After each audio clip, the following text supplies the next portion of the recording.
morning. We don't have a video to get everybody in their seats this morning.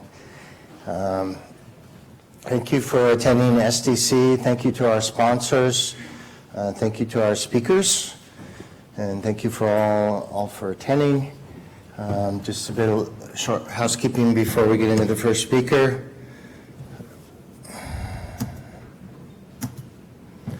All right, so at a glance, we'll be in here until noon, and then we'll split the room as usual. Lunch and sponsor showcase will be the same place as yesterday out in the mezzanine. There'll be 2 lines for food, one at the far and one at the near end.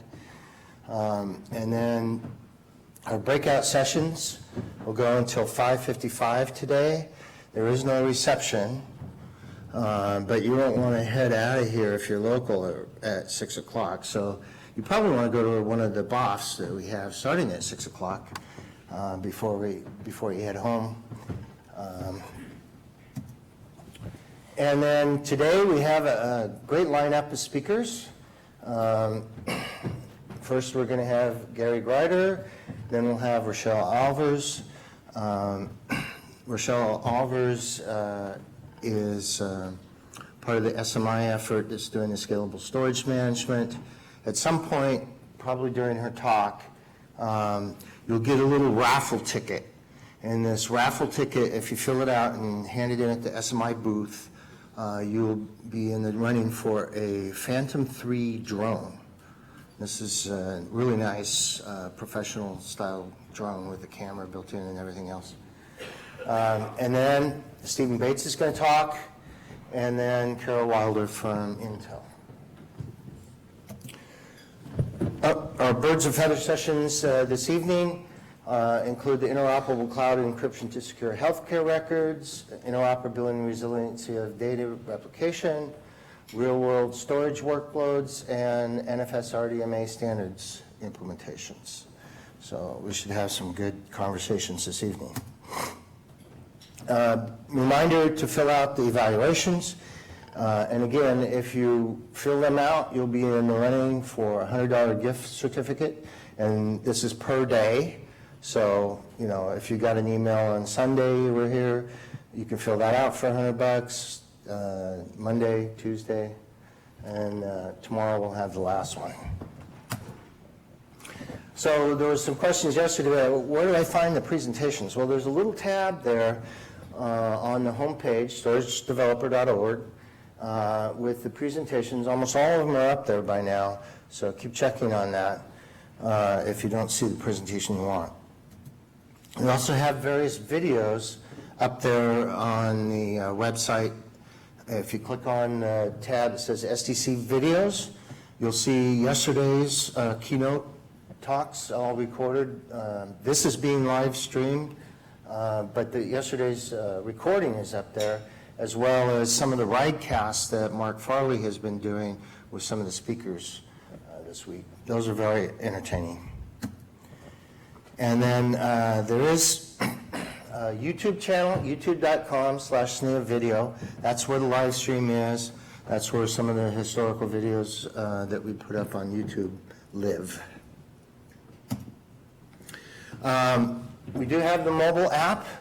I know a lot of people have downloaded it. It's pretty functional. And in fact, it even integrates with your Apple Watch to send you little notifications. Like what the boss are, you know, we'll send out something around 6 o'clock that says, you know, come to the boss. We'll send out something around lunchtime that says, here's where you go to get lunch, that kind of stuff.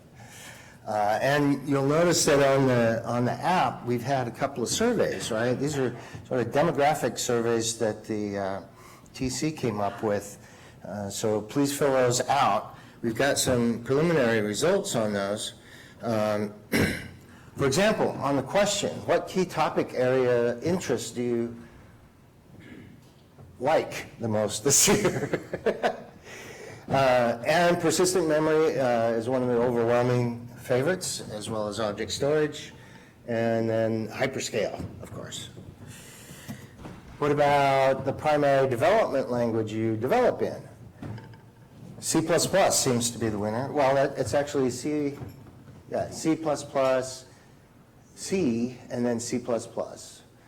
Python comes in second at 24.2%.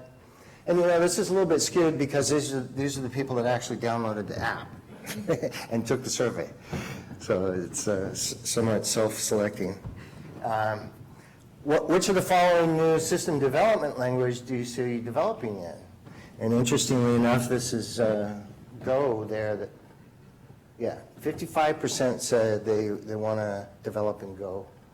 Other came in second at 35%. If you're an application developer, what is the primary type of application you develop? Storage management, data management, and other. So you're getting a sense of who's sitting around you, what they're doing. What is your interest in storage protocols? NVMe, of course, followed by SCSI, followed by other than SCSI. SATA is way down there. What is your primary interest in storage transports? Rocky? Yeah, not much. iWarp, 0. Fiber channel came in at a good 25%, but InfiniBand is the winner with 37.5%. What part of the storage solution do you help develop? The winner is storage devices or drives, followed by data management, then controller or software-defined storage. Storage management is down there at 10%, but that's because of Redfish. And then what is your primary interest in transport mappings? NVMe over Fabric is very interesting to 75% of the folks. Everything else is other. All right, have a great STC. So our first, SW. Can you explain to people why they should wait for the microphone to ask questions? Right, yes. As SW points out, we are live streaming this for attendees that couldn't make it this week, and that will go into the recording. So when you do have a question, please wait for this microphone, and we will bring it to you, and then everybody online can hear you. All right? Okay, so our first speaker this morning is Gary Grider from the HPC Division Director at Los Alamos National Lab, where he's responsible for managing the personnel and processes required to stand up and operate major supercomputing systems, networks, and storage systems for the laboratory for both the DOE NNSA Advanced Simulation and Computing Program and LANL institutional HPC environments. One of his main tasks is conducting and sponsoring R&D to keep the new technology pipeline full and provide solutions to problems in the lab's HPC environment. Please welcome Gary.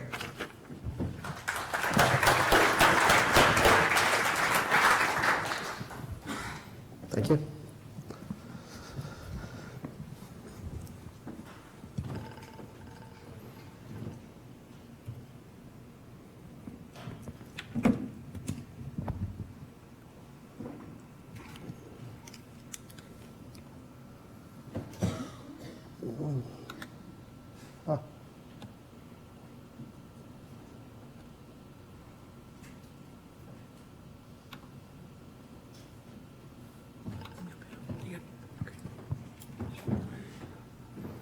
Can you hear me? Okay, so thank you very much for having me speak today. I'm Gary Grider, as was introduced. I work at Los Alamos and have for almost ever.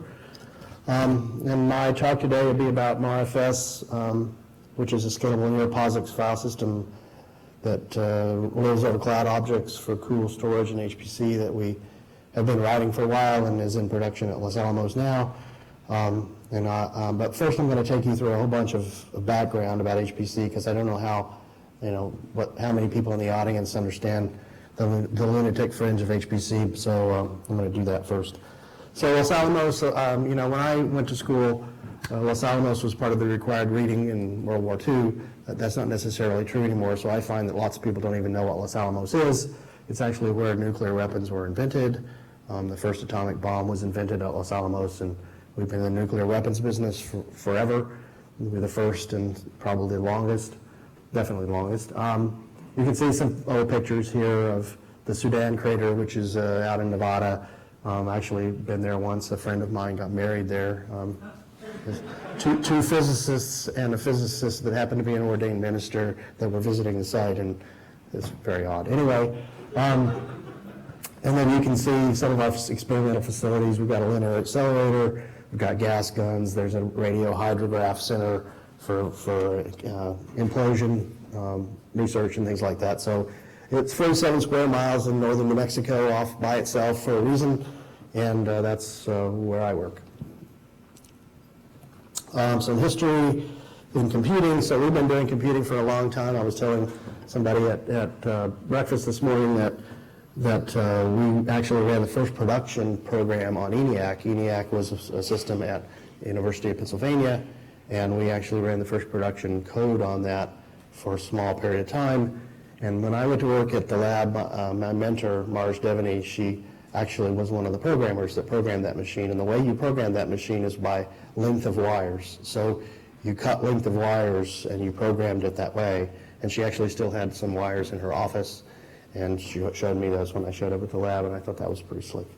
So anyway, we actually decided to build our own machine, later in the 40s, and Nick Metropolis and John Von Neumann out there in the far left built a machine at Los Alamos, and there's actually 8mm movies of them building this monstrous tube monstrosity. I was fascinated by the city talk yesterday. I think I'm really glad that talk happened. He mentioned Monte Carlo. Monte Carlo was actually invented by Nick Metropolis. My son actually dated his granddaughter, I think. So that's a fascinating story. So anyway, we've been involved in lots of projects and lots of machines for a long time, including Maniac and Stretch, which I think is an interesting story because Stretch actually was the beginning of the IBM 360 architecture. Most people don't know that, but that's where it came from. It was a joint project with Los Alamos. We had lots of CDCs. We had the first Cray one, you probably know that. Lots of Crays, thinking machines, other kinds of machines up until modern day era, which today is the Trinity machine down there in the bottom left, and Ziggy, which is our D-Wave machine. That's a quantum computer that we're playing with, quantum annealing system. And we're in the process of buying another machine for 2020 called Crossroads. Don't ask me why these things get their names, because it's a long story. We actually, another interesting artifact is we're doing some history at the lab, history of computing. Since we've been computing for longer than pretty much any company has been computing, we decided to start preserving some of our history. We've scanned over 50,000 artifacts and OCRing them, and we're going to try to release as much of this information as we possibly can. We're working with the University of Minnesota Babbage Institute on this. And this is a scan that I just pulled up. It's actually a letter from our procurement department to Seymour Cray about how we were interested in buying a computer that he was going to build when he left CDC in 1975, which showed up in 1976 and didn't work. We had to get it to work, and I think we've had to get every computer that we've ever bought to work ever since. So a little bit of storage history. Some is because I like old pictures. There's an IBM 3850. Some of you may know what that was. That was one of the first robots for tape. The tapes were this little honeycomb things. There was about a football field in length. It was about 8 feet tall, and it had a bunch of these robots that ran along. I got these tapes and put them in. That was in the 70s and 80s. The IBM photo store, there's 4 of those actually ever built. One went to Livermore, went to Los Alamos, one went to NSA, and one went to the Library of Congress, I think. And they actually burned the ones and zeros on microfiche. And so the ones and zeros were like coded barcode on microfiche, and there was little boxes, like razor blade boxes, full of these microfiches, and there were robots that picked them and read them. And my predecessor that had my job before me said you could always tell when there was a really good computing day, because that night, when you come in the morning, the whole place would smell like burned plastic, because everybody was writing their output to this device, which was, I think, 4 megabytes, which at the time was pretty big, right, in the 60s. So anyway, some of that background, a little bit of background, more modern background about how we do things. So this is a fairly simple view of one of our computing environments. And at any one time, we'll have one premier machine, a large machine. That machine happens to be Trinity, the one up in the far left. It's got 2 petabytes of main memory. It's about 20,000 nodes. It's got 4 petabytes of flash that runs at about 4 terabytes a second. I don't know why that says 2. It has its own local scratch file system, 100 petabytes, and runs at about a terabyte a second. And then there's a whole bunch of other machines. So the whole bunch of other machines are smaller machines, say 100,000 cores and down. And big machines are sort of 100,000 cores and up to multi-million. And we have lots of those machines, and they actually share some site-wide scratch file systems that are pretty modest. They're in the tens of gigabytes a second to hundreds of gigabytes a second. There's a parallel archive that writes to tape in parallel, the HPSS system, and then a bunch of file transfer nodes and other kinds of things. So anyway, that's the way our environment looks. The network in the middle there is a storage area network that we designed. It used to be built out of Ethernet a long time ago, metropolitan area network switches that were glued together to get the kind of bandwidth we needed. Now it's all InfiniBand. It's roughly, say, 4 terabytes a second of storage area network bandwidth, so we can move data pretty quickly through it. So it's highly parallel, as you can imagine. And a typical job for us will run about 6 months on about 500,000 cores. So we'll run a job on 500,000 cores to 1 million cores on the big machine for about 6 months to maybe a year. So the jobs run for a very, very long time. They eat up lots and lots of memory for a very, very long time. Because they run for so long, something will die. Something will die within hours. So you have to basically save your work. So you checkpoint your memory out to some solid state storage or some disk or something like that to be able to restart from it because something is going to die within hours. So the applications essentially, compute, checkpoint, compute, checkpoint. And some of those checkpoints are written to this flash tier, some of them are written to this parallel file system, and further down in the stack. This is, again, our current largest machine.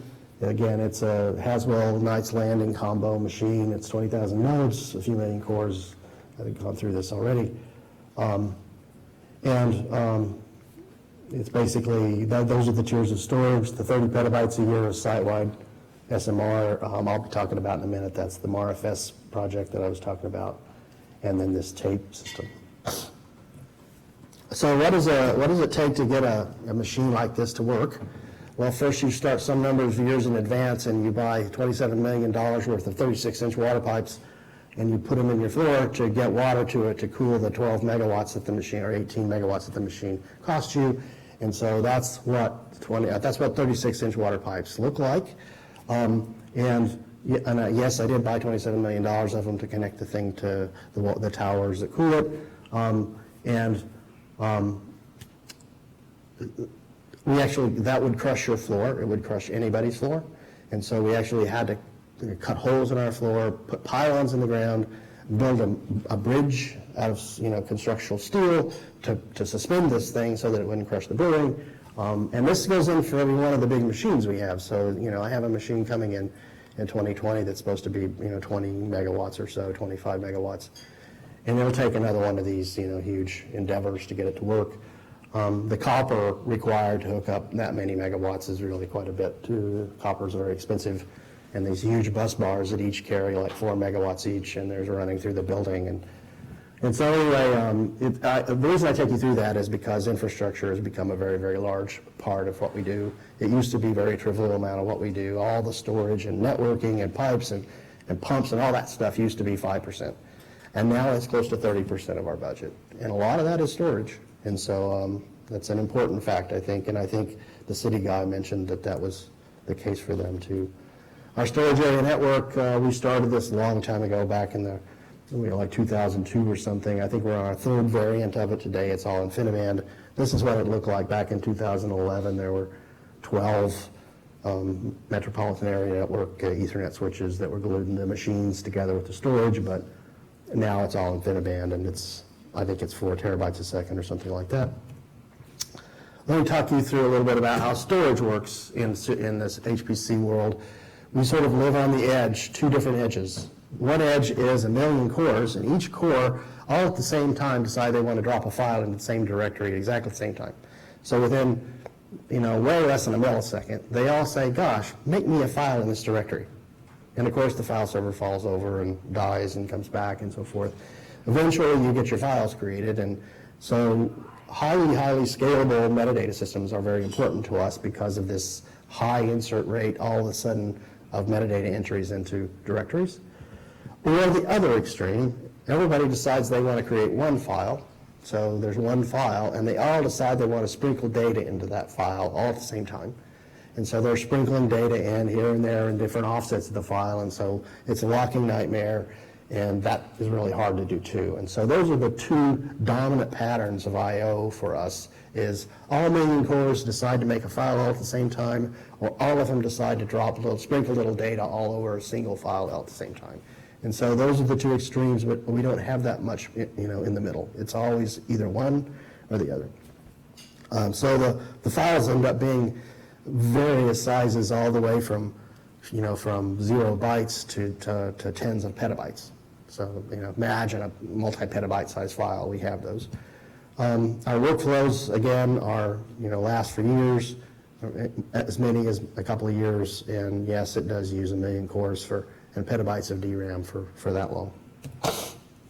And so, because of the fact that the costs of doing business at our site isn't mostly machine anymore, it's machine plus all this infrastructure, including storage and networking and pumps and pipes and copper and things like that, we decided that we needed to specify how we buy our machines differently.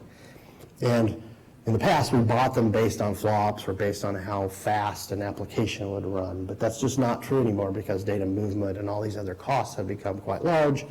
And so we've actually invented this thing called a workflow specification. And the way we buy machines now isn't, I want to buy N amounts of petaflops or anything like that. It's, I want to run this problem, and I want to run this problem 6 times more with more fidelity than it was run in the past. And I still want to get an answer every day because I'm a human, and I want to come in and look at the result every day and talk to my neighbors about how the calculation's going. I'd like for the machine to go forward 90% of the time. So 10% of the time it can be all messed up. It can be doing checkpoints and restarts and other useless work just to keep the calculation going. But I want it to be calculating 90% of the time. And I need to specify how much data movement I'm going to be doing because that may factor into the efficiency of using this machine. And so we went through all of our applications, all 4 or 5 of them. We don't have many applications. The ones we do are huge, tens of millions of lines of Fortran and other kinds of things like that, so they're very complicated. We created these workflows of the applications, of how big is your input, how big is your output, how hot does that data need to be, mapped it into our tiers of storage and so forth. And we wrote that all out, and we basically provided that in a big table of here's our applications, here's how much input, here's how much output, all those sorts of things. Here's how often this workflow runs versus that workflow. Basically, we were trying to describe to the vendors that were going to bid on one of these $250 million machine purchases, here's what we're going to do with this machine for the next 4 years. You bid a machine that will run the most number of these through in its lifetime. And so our RFPs have moved from very tight specified, I want this amount of flops and I want this amount of megabytes per second, to we just want to run this application and it needs to run 6 times bigger. And oh, by the way, here's the workflow we're going to run it in. Please build me a machine that optimizes that. So enough background. Let's get on to this MARFS thing. Why did we call it MARFS? MAR is Spanish for C. So it's the C file system, I guess, sort of a play on data lake. Although there was a revolt against jargon, so I'll try to stay away from that. How do we get here? So economics really shape what we do, and we have these huge machines with multi-petabytes of memory, and and we have to checkpoint them, and so forth. And there's an efficiency mechanism that we have to deal with. And so, how do we deal with this kind of a world in storage? So basically what happened is back in 2008, 2009, I did this model, and the model was essentially how much storage are we going to need on the floor, and of what types. And I took the input to this was, I'm going to buy machines. I'm going to buy a machine in 2020, and I'm going to buy a machine back in 2015, and one back in 2010. And they're going to be of this size, a petabyte in 2010, and 3 or 4 petabytes in 2020 and 2015, and 8 or 10 petabytes in 2020. And so I knew kind of how big the machines were going to be, and roughly how much memory was going to be on the floor. And basically, you take that and you take the input of how frequently do you think these machines are going to fail? And they fail based on how big they are. And so if it's a really big machine, it's going to fail more often. We have statistics that tell us that. So we take all that information, we feed it in, and we say, how much is it going to cost me to buy a storage system to do this? And there's 2 factors, bandwidth and capacity. You've got to have X amount of capacity because the machines are of a certain size, and you need to keep a certain number of copies of them, and the bandwidth is related to how often the machine will die. And so the model basically spit out this possibilities of how you would go about doing this. And essentially, the upper left graph says, all disk is the red line, and all flash is the green line, and a mix of flash and disk is the blue line. And for me, the most important thing about this graph was it was the first time that I ever got to put millions of dollars on a log scale. So as a manager, that's a big thing for me, right? So if I knew I hit the big time because I was putting millions of dollars on log scales. And so you can see that there was a crossover point back in 2012 or 13 for us where buying disk and getting enough capacity and getting the bandwidth for free ended, and buying, and so if you ended up buying enough bandwidth, you ended up having to buy far more capacity than you really needed buying disk. And so, and the same thing is true for buying flash. If you bought enough flash for capacity, you would have way too much bandwidth for what you're trying to do. And so a crossover essentially was economically feasible, that you build a tiered system where you have some flash for bandwidth, and you have some for disk for capacity, which may sound obvious, but we basically wanted to figure out what the numbers really look like, and so we modeled it, and this is the output of that model. And from that model came this thing called burst buffers, which you can blame that word on me because I invented it. And so essentially it's this flash tier that supercomputers put into Checkpoint 2. And so now there are vendors that sell those, and I'll tell you about those in a minute. The other thing that I did was I said, okay, what happens below the machine? What happens to the storage below the machine, further down in the tier? How much is that going to cost me? And so I had this model that I've been using for almost 30 years on how much archives cost. And archives in our world were this parallel tape systems and robots and tapes and tape drives and servers and all that kind of stuff. And always that model was based on how many cartridges you buy. That dominated the cost of everything else. You could just basically say how many pallets of cartridges am I going to eat per month? And that's how much the thing is going to cost me. Everything else, all the other costs were dwarfed. However, for the first time, this model spit out these little red lines, and the red lines are tape drives. And I said, hey, wait a minute, what am I doing buying $15 million worth of tape drives that year? How the hell does that happen? Why is my model gone crazy? Well, it hasn't. It's basically the same problem that we now have a bandwidth problem instead of a pure capacity problem. And tape is not exactly a bandwidth play, it's a capacity play. Every tape drive you buy gets you some bandwidth, but not every cartridge you buy gets you some bandwidth. And so we ended up saying, well, gosh, maybe we need to mix disk in with the tape, just like we said we needed to mix flash in with the disk to make this all happen. And of course, being a 50-year worker kind of storage guy, the way you solve all problems in storage is tiers. And so I threw tiers at it, and tiers, one tier of flash and another tier of disk, and presto, the problem goes away if you mix in a bunch of software. And so that's basically what we did. So before Trinity is our 2015 machine that has this multi-petabytes of memory. We were essentially using memory, parallel file system, and then archive. That was our tiers of storage.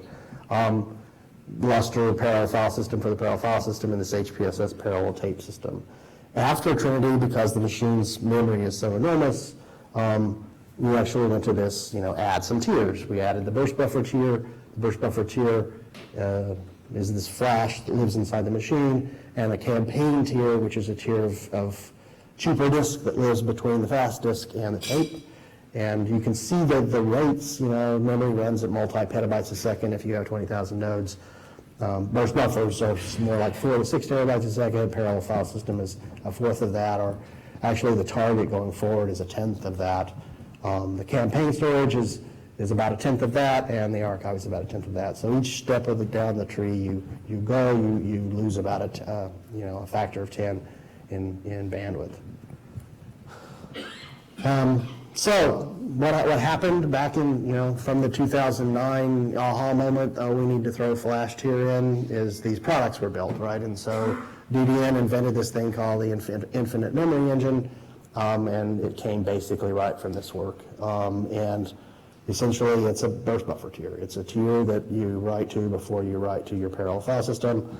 EMC entered the fray with this product called ABBA, Advanced Burst Buffer Appliance, which there's a picture of the ABBA seating group there. And Craig entered the foray, entered this foray with a product called Data Warp, and Data Warp is, of course, powered by dilithium crystals. But it's essentially this flash layer that you buy inside of your machine to write to. And the interface is really hilarious. The interface is a lot like JCL. Anybody that knows me knows I carry these cards around to take notes on.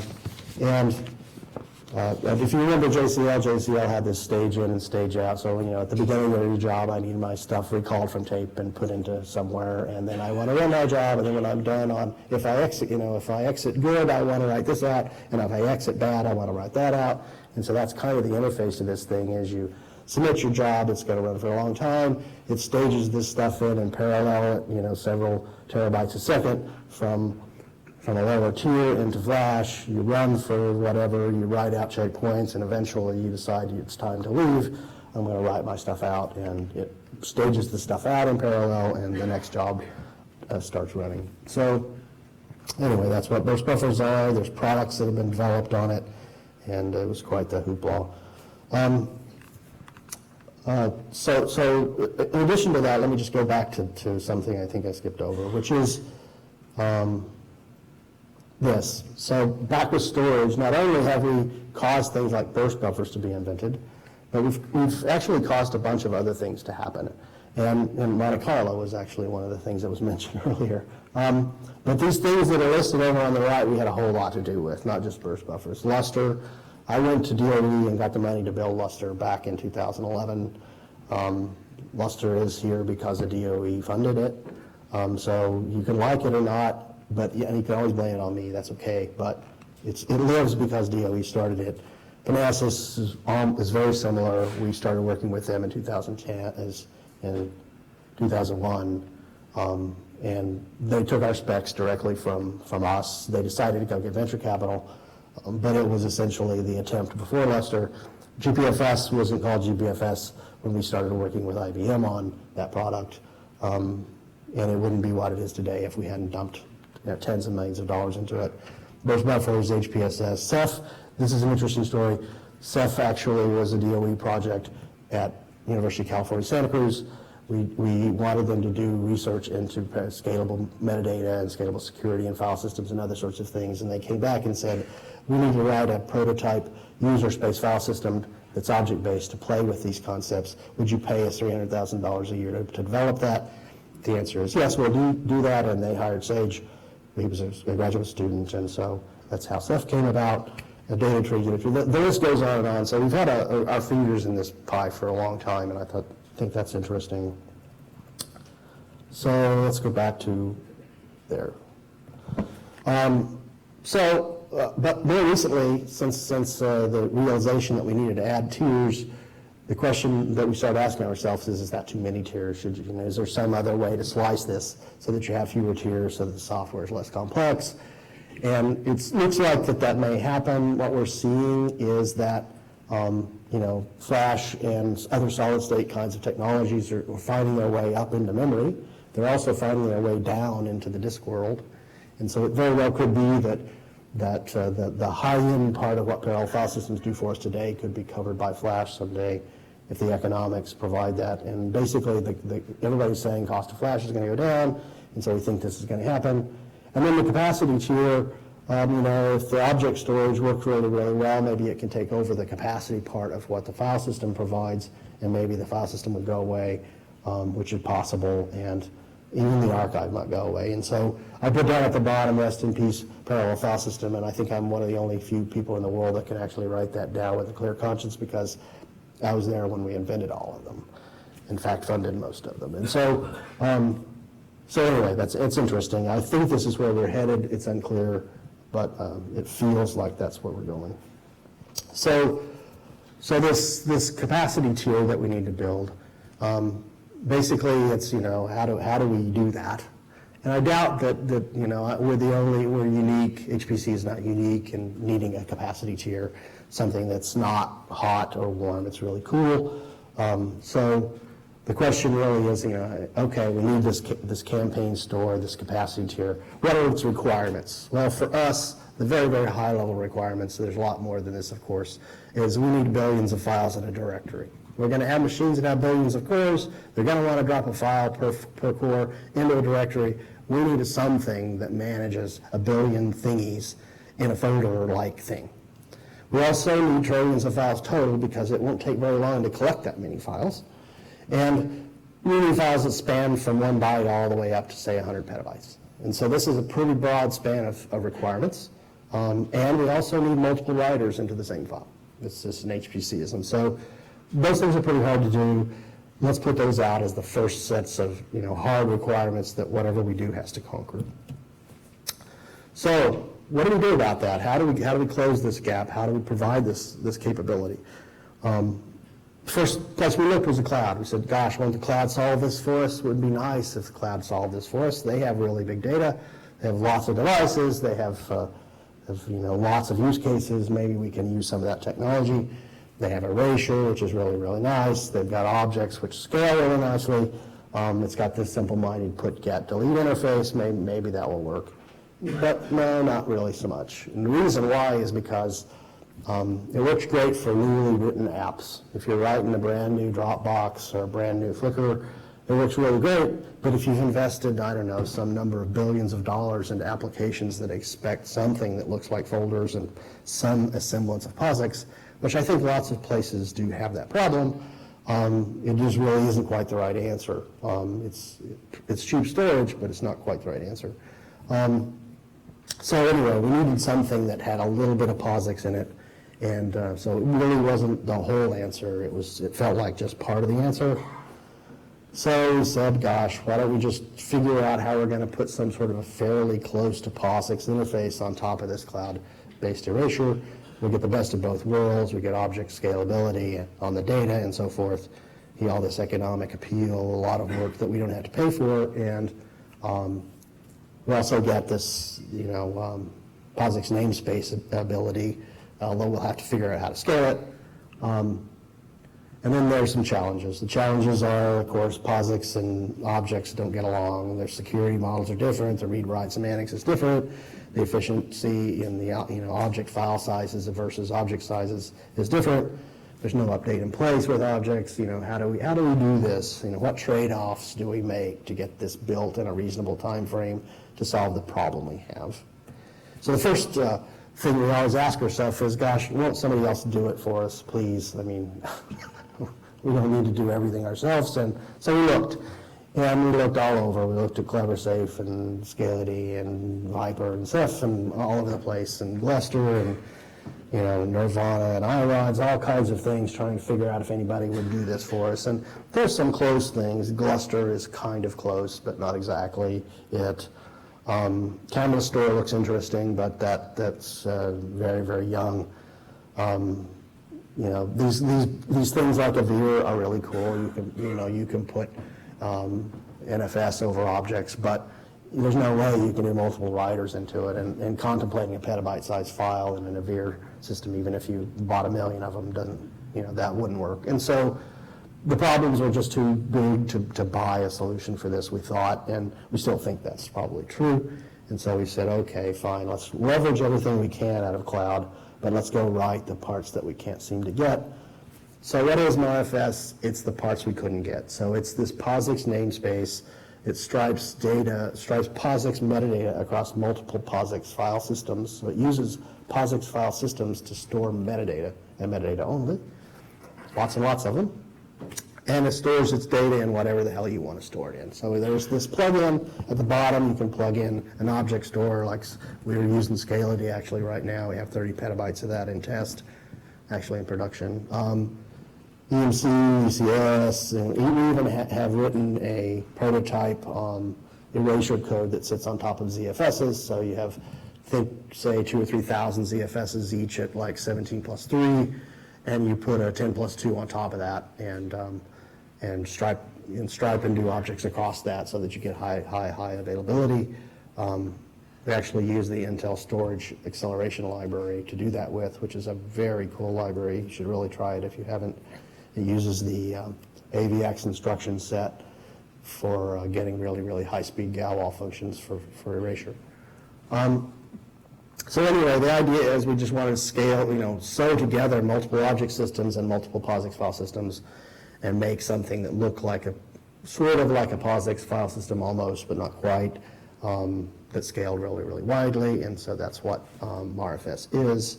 One of the things that we wanted to make sure we did was we wanted to be friendly to the object system, so you can't hand an object system a petabyte object. They don't like that. Nor can you hand it a whole bunch of 1 byte files because they don't like that either. And so we package small files into nice large chunks for objects, and we cut up great big files into chunks so that they don't see this icky workload that we produce. And we wanted to scale the POSIX file system, the metadata system, and so I'll show you how we did that. What is it not? So it's not a full-blown parallel file system. The biggest thing that it doesn't do is it doesn't allow update in place. So you can't go seek to byte 4 and write. If you do that, you'll get EIO. So you're required to write it serially, the file, from beginning to end, except for if you use our library or our tool that you can write it in parallel, and then you can actually write and do that sort of stuff. But you can't through a normal POSIX interface, the mount point, you cannot do update in place. And there's no protection against people doing multiple writers into the same file and that sort of thing. But there's no protection in POSIX either. You could shoot yourself in the foot with POSIX too. So that's not a POSIXism, it's just a statement of fact. How do we scale the metadata? The metadata looks like this. At the top level, you can have multiple project directories, which in our world is really essentially a directory metadata server. So we separated out directory metadata from file metadata. And the reason we did that is because the relationships are different. So you can have as many of these directory metadata servers as you'd like and bust your tree up any way you want. And then you can see that for each one of those projects, each one of those directory metadata servers, you can have as many file metadata servers as you want. And that's where the files live. So the files are hashed by name into these metadata servers, into these file metadata servers. You can have as many of those as you want. The reason we did that is because we thought that eventually we might want to put the file metadata servers, turn those into key value stores instead of having them be full-blown POSIX file system servers, and that the directory servers, we might want to be triple stores. Triple stores, that's what a directory is a relationship between two things. And so that's why it was done that way. We haven't done that yet, but we may. And then you can see that essentially then the files point at places in the object space where you can have as many object servers as you like. And the interesting thing about this is we did a scalability study of this with a prototype just recently. We actually retired an 8,000 node machine a few weeks ago, and we decided, gosh, before we shut it off, let's do a scalability study of this. So that it's kind of absurd because who would buy an 8,000 node metadata server? It's an absurd test, but it was interesting, and the machine was sitting there, and we thought, what the hell, let's beat the crap out of it before we get rid of it. So we did that, and we got up to 850 million inserts a second of files into the same directory. And not only that, but you could still stat a single file within a millisecond, right? And so that's pretty cool. It's pretty neat. It's a very, very scalable metadata system. That's not the production code we're running, that was just a test, but we just wanted to see how well this thing scales. It also has some pretty interesting characteristics, like you can do a parallel reader. So instead of opening a directory and doing a reader, and getting back in serial, you can say open a directory and fire up a whole crap load of processes and go get all the entries from the directory all at once in parallel. And so you can get that stuff back in some blinding rates, millions a second. So that's interesting. How would you deploy this thing? The way we deploy it is we have interactive file transfer agents for moving data around, and we have batch file transfer agents for moving data around. So in our world, when you want to move a petabyte around, you don't log on and say CP, because that would take 7 years. And so you submit a job to a batch system, and it runs a nice parallel file copy utility that will copy stuff in parallel and walk trees in parallel and move stuff in parallel and load balance all the work and restart if it dies and all that kind of stuff, because it takes a long time to move that amount of data. So you log on an interactive node, and you can do simple things like LS and tar and pipe data into objects and things like that. But essentially, if you want to move a great big tree, you submit a job to these batch FTAs, and the batch FTAs, let's say, walk the luster tree in parallel and write the stuff out to object. And that's even cool, right? Because not only do you have this parallel copy utility that is completely parallel in every way, but it's all RDMA. We read from luster using LNet. It's RDMA right into memory. We calculate the erasure in place, and then we write the stuff out to the object system, all using RDMA. So you're hardly using the processor at all to do any of this work other than the erasure itself. And so it's very efficient. We expect to get 10 gigabytes a second per server or something like that quite easily, where we're using 100 gigabit InfiniBand everywhere. How does it work? Well, it uses extended attributes in the POSIX file systems to say where the object is. And so this is an example of a file, and it's got in a directory, and it's got some extended attributes, and extended attributes point at where that data is in the object server. And we actually write recovery information into the object so that at create time, at least, we capture all the POSIX information that's in that data, so that we can recreate the namespace from the objects at create time if we wanted to. This is an example of the same thing, except it's a bigger object. It's striped across multiple systems, so you could, and if you think about it, our objects are probably going to be about a gigabyte in size. If you have a petabyte size file, that's 1 million objects in one file. So it's a lot of stuff to keep track of. And then this is a packed file, which is packing small files into a big object, and so you can see that that's how that all works. This is an example of our parallel copy tool, how it works. It's got queues. It does reader operations in parallel.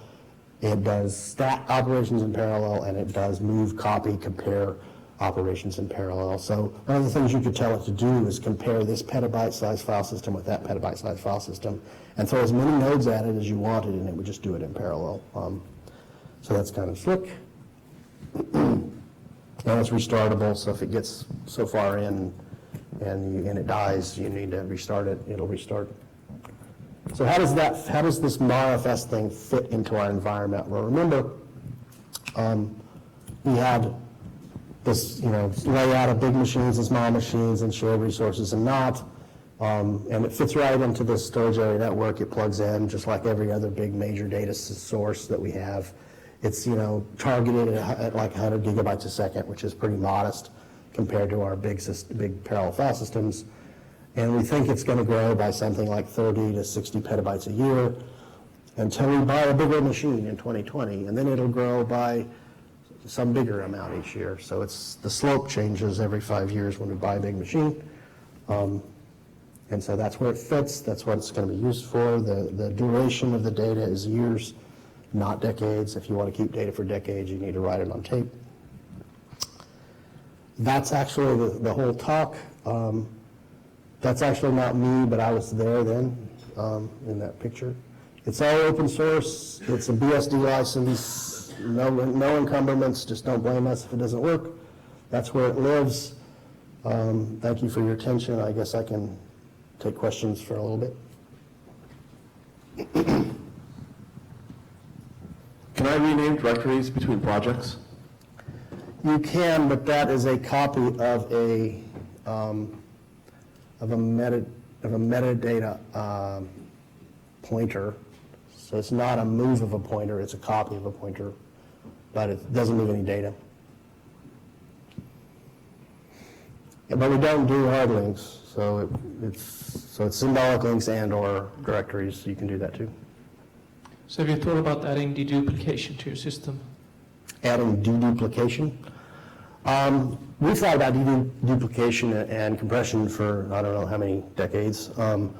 We've tried deduplication. It turns out that the big files in here are high entropy data sets, so they're plasmas running over one another, or they're shock waves going through materials, and so the entropy of the data is enormous. And so compression for us, we end up in the 5 to 30% range on a really good day with wind behind our back. Dedupe turns out we've tried between time steps and other sorts of things, and dedupe gives us less than that.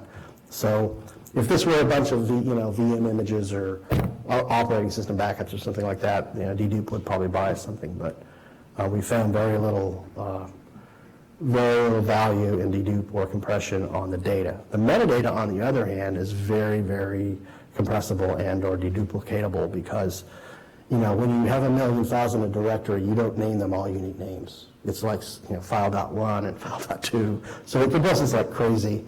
So metadata compresses really well. Another thing that we use compression and we could use deduplication on in our site is the log data, the output of these machines. So maybe I have 45,000 nodes on the floor, and they're creating maybe 1 terabyte an hour of log. My fan's not working really well or whatever. These things just spew logs like crazy. And you want to do analytics on to make your environment work well. And so compression probably would work well there, but in general, it's not a big win for us. You may have mentioned this and I missed it. Where's MARFS deployed? In our environment? Yeah, just Los Alamos or? Only at Los Alamos right now. And there's a reason for that. Every different DOE lab and big supercomputing center kind of has a different mission. Like Oak Ridge and Argonne are science centers, and so they run science codes. The science codes typically are far less complex because they're written by a university professor and his 5 students or something like that, right? And the weapons complex, and they have hundreds of codes. We have 3 codes, and they're enormous and 100 times bigger. There's 30 people that have worked on it for 20 years. It has to run beside its sister because they have to get the right answer and all that kind of stuff because it's decision support and not science. And so we tend to run our jobs for a really, really, really long time, and we tend to run very few of them, and they're enormous. And so our lab hit it first because we're the weapons certification lab. Other labs will get to it at some point, and they're certainly watching what we're doing, including other agencies. In fact, we've had many DoD visitors come talk to us. We think it'll be used other places. We're open to that. It's open source, join if you want, but we think we just hit it first because of our mission.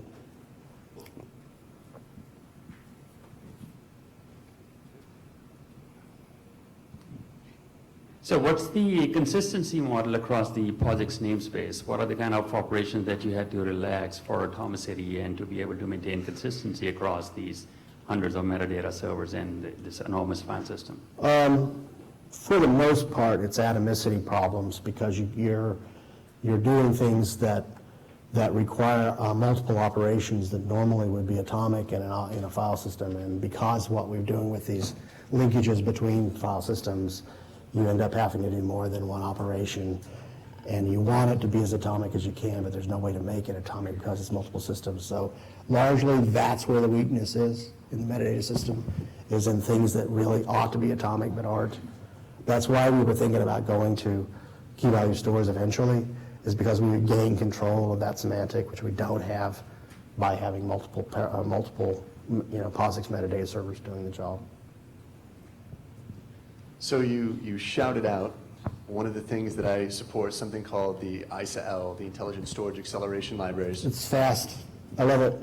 Are you aware that we've released under BSD license on GitHub everything in that library, and not just the erasure coding pieces, but the hashing pieces, the compression Yep. pieces.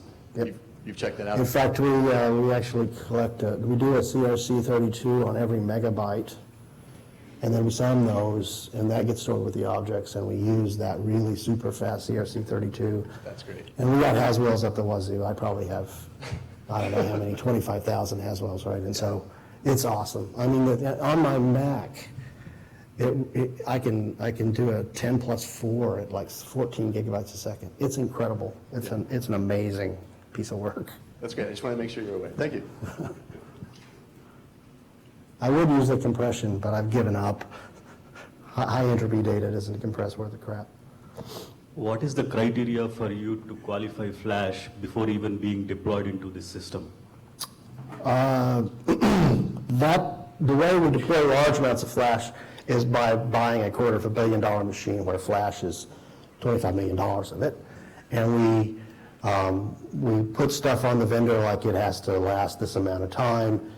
We actually had to put throttles into the flash system to allow it, because a supercomputer could override it and kill it in a day. You know, I could kill $25 million worth of flash in 10 hours if I wanted to. So we had to throttle it, right? So basically you get an EIO if you do more than 10 overwrites a day. So we had to think about that kind of stuff, but it's mostly done through these huge, big contracts and sets of acceptance criteria on those contracts that those poor vendors have to work their way through for 3 months to get paid the $250 million to be able to do that. So it's largely tied up in contracting and acceptance and how we do all that. But we did specify durabilities, replacement part counts, and things like that that had to be done because of the durability of flash. Go ahead. What kind of tools are used? I don't know. The vendors do that. Our specifications are higher level than that. You know, thou shalt not fail more than this, all that kind of stuff. Or you get a penalty and you have to pay us something, right? And so we do it through pure economic means. We don't run the tools the vendors do. So Cray, for example, does that for us when we buy a Cray machine or whoever. And they actually turned it around and put it on Intel because Intel made the made the flash. One last question.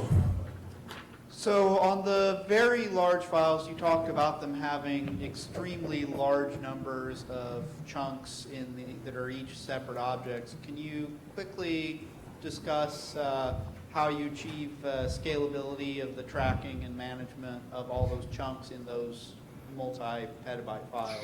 Sure, we cheat like crazy. It's a formula. And which means update in place is not really feasible. When we went into this, we said, we don't update in place a petabyte-sized file anyway. Nobody goes in and seeks 4 bytes and changes it. It's a snapshot of something that calculated, simulation calculated. So luckily our application, our primary application, is kind of write-only and never update. And because of that, we took this huge shortcut and said, let's just use a formula for figuring out where the parts are and be done with it. So we cheat. Thanks, Gary. That was great.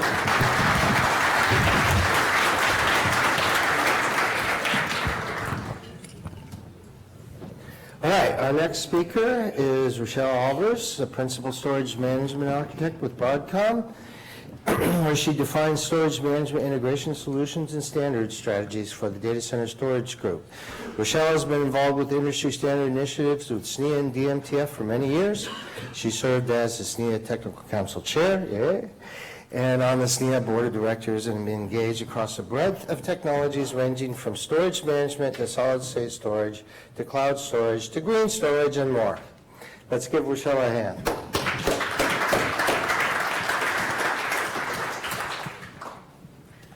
All right, thanks, Mark. First I will apologize, I'm getting over a cold, and so if I go into coughing fits, just bear with me a little bit, and I will try and get rid of the mic for those parts. I will not guarantee that I'll be successful, so, we all get to blame my husband for this fun feature of the talk. What is Swordfish? How many people in here have heard of Swordfish before today or before this week? Wow, that's, okay, Morali, you put your hand down. How many people not involved in developing Swordfish have heard of Swordfish before this week? Okay, that's better. All right, so what we're going to cover here a little bit is talking about, where Swordfish came from, what's the genesis for it, and then a little bit overview of kind of what the concepts are, how we've developed it, and who's involved in building it. So, and then obviously questions. So, who, basically, obviously, you guys all read this already, right? So, that, and as Mark just said, the SNIA's Scalable Storage Management Technical Work Group has been developing the Swordfish specification. We actually announced the release on Monday, sorry, tiny little bit of housekeeping here. One of the things that you get an opportunity to do for sitting in and listening to this presentation today is a chance to register to win a Phantom 3 drone. And if I just perked up and got really animated at the thought of a Phantom 3 drone, it's because I have one of these and they're awesome. So I'm a true nerd. So Don and Mark and Arnold are passing out what you need to do to register for these. It's going to be an online registration, so no need to be present to win. Your presence here is your present to win part. So if you don't have a ticket, wave your hand and make sure you get your ticket. And then you go online and register to win. But they're really, really fun. You do have to register them with the FAA though. You don't need to register with the Future Farmers of America, though. Anyway, so back to our regularly scheduled programming. So what Swordfish is, and what the technical work group, we were formed about 9 months ago to start and define the Swordfish specification. We released version 1.0 on Monday. And so I'll kind of start that. We start that again and repeat that again for you. We formed this twig 9 months ago and released the spec on Monday. So let's kind of go through the history of that. One key thing, disclaimer slide, I'm sure everyone has seen a variant of this disclaimer slide before. But note on here, SNIA.org/swordfish. So if you don't remember anything else, remember SNIA.org/swordfish. So that's where you can go to find any and all pertinent information from today and moving forward. Okay. So what are the drivers for Swordfish?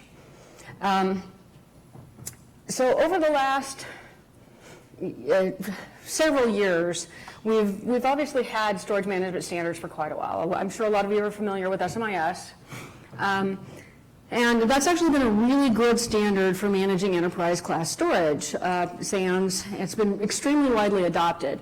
But there have obviously been some things we need to work on for that. We've had a lot of feedback from customers and vendors alike on things that we need to think about in terms of not just SMIS, but storage management standards in general. So things like, make them easier to implement and consume. So from the implementation side, the technologies we picked require a lot of, very specific knowledge.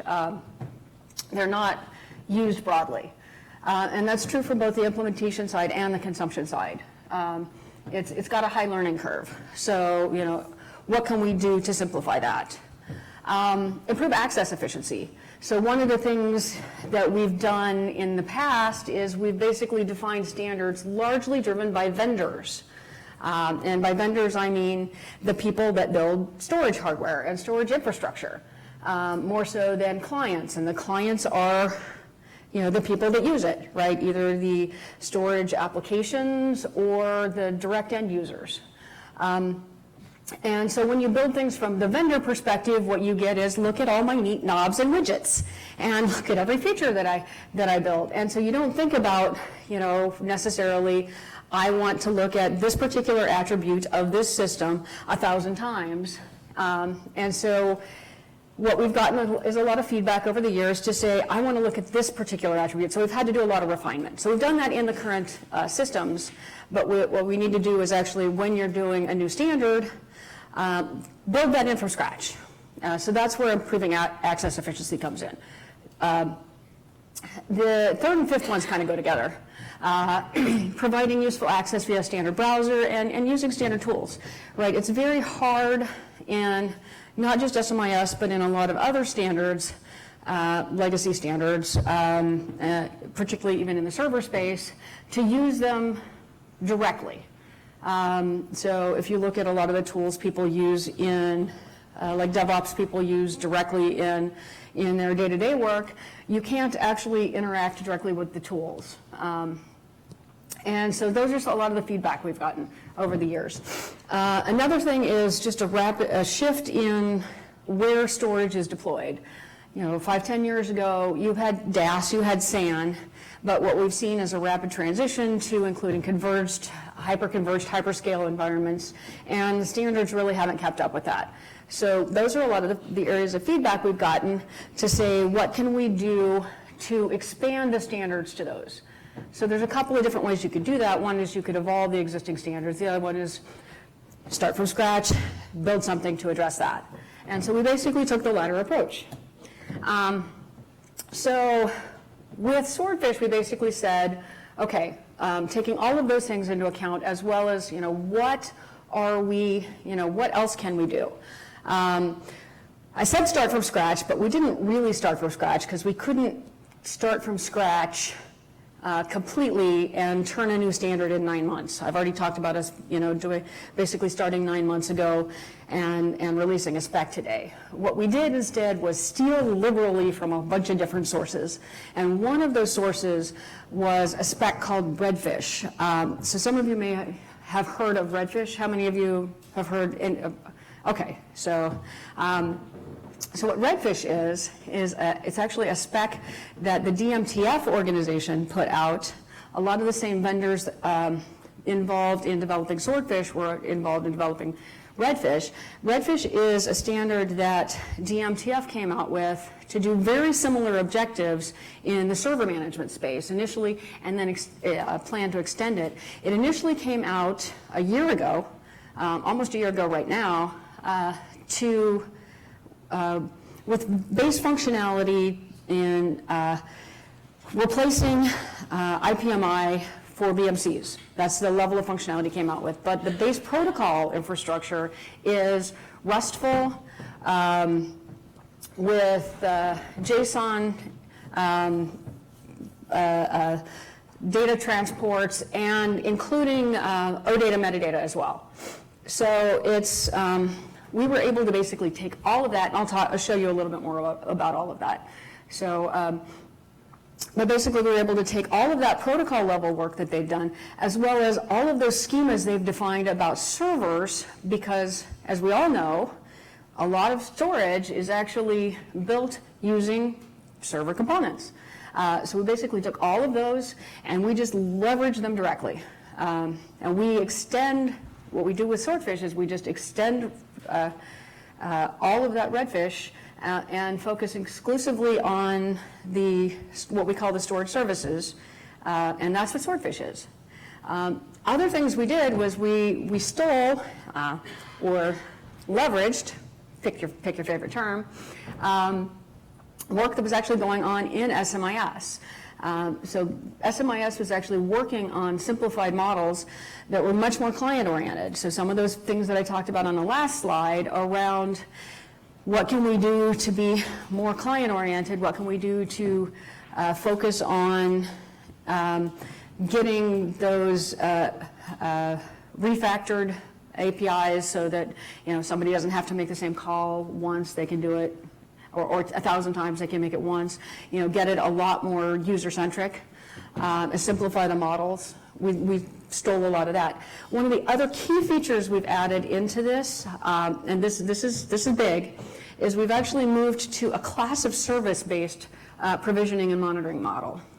And so what that actually means is, instead of, again, focusing on, this is very, very user-centric. rather than equipment and vendor-centric, is we've moved to a model where instead of focusing on, you have to understand every single knob and widget and configuration, you can actually set it up so that the vendors can do it out of the box, and then the storage administrator can configure it so that when a DevOps guy or your IT admin comes in and wants to configure the system, what he actually gets presented with is, here's the class of service that someone else has configured for him. I just get capacity, and whatever class of service you're permitted to use, you just look at that and configure your capacity off that. You don't have to know anything about the underlying infrastructure. And that's completely configurable for your environment. And that's done in a completely standard way, obviously. It's a standard API. And so then the vendors are able to differentiate all around that. We cover block, file, and object. And then the other thing that this does is, because we're working so tightly with Redfish, it covers very seamlessly the storage, server, and fabric together. So there's existing simple fabric models, and we'll be working to extend those to cover storage fabrics.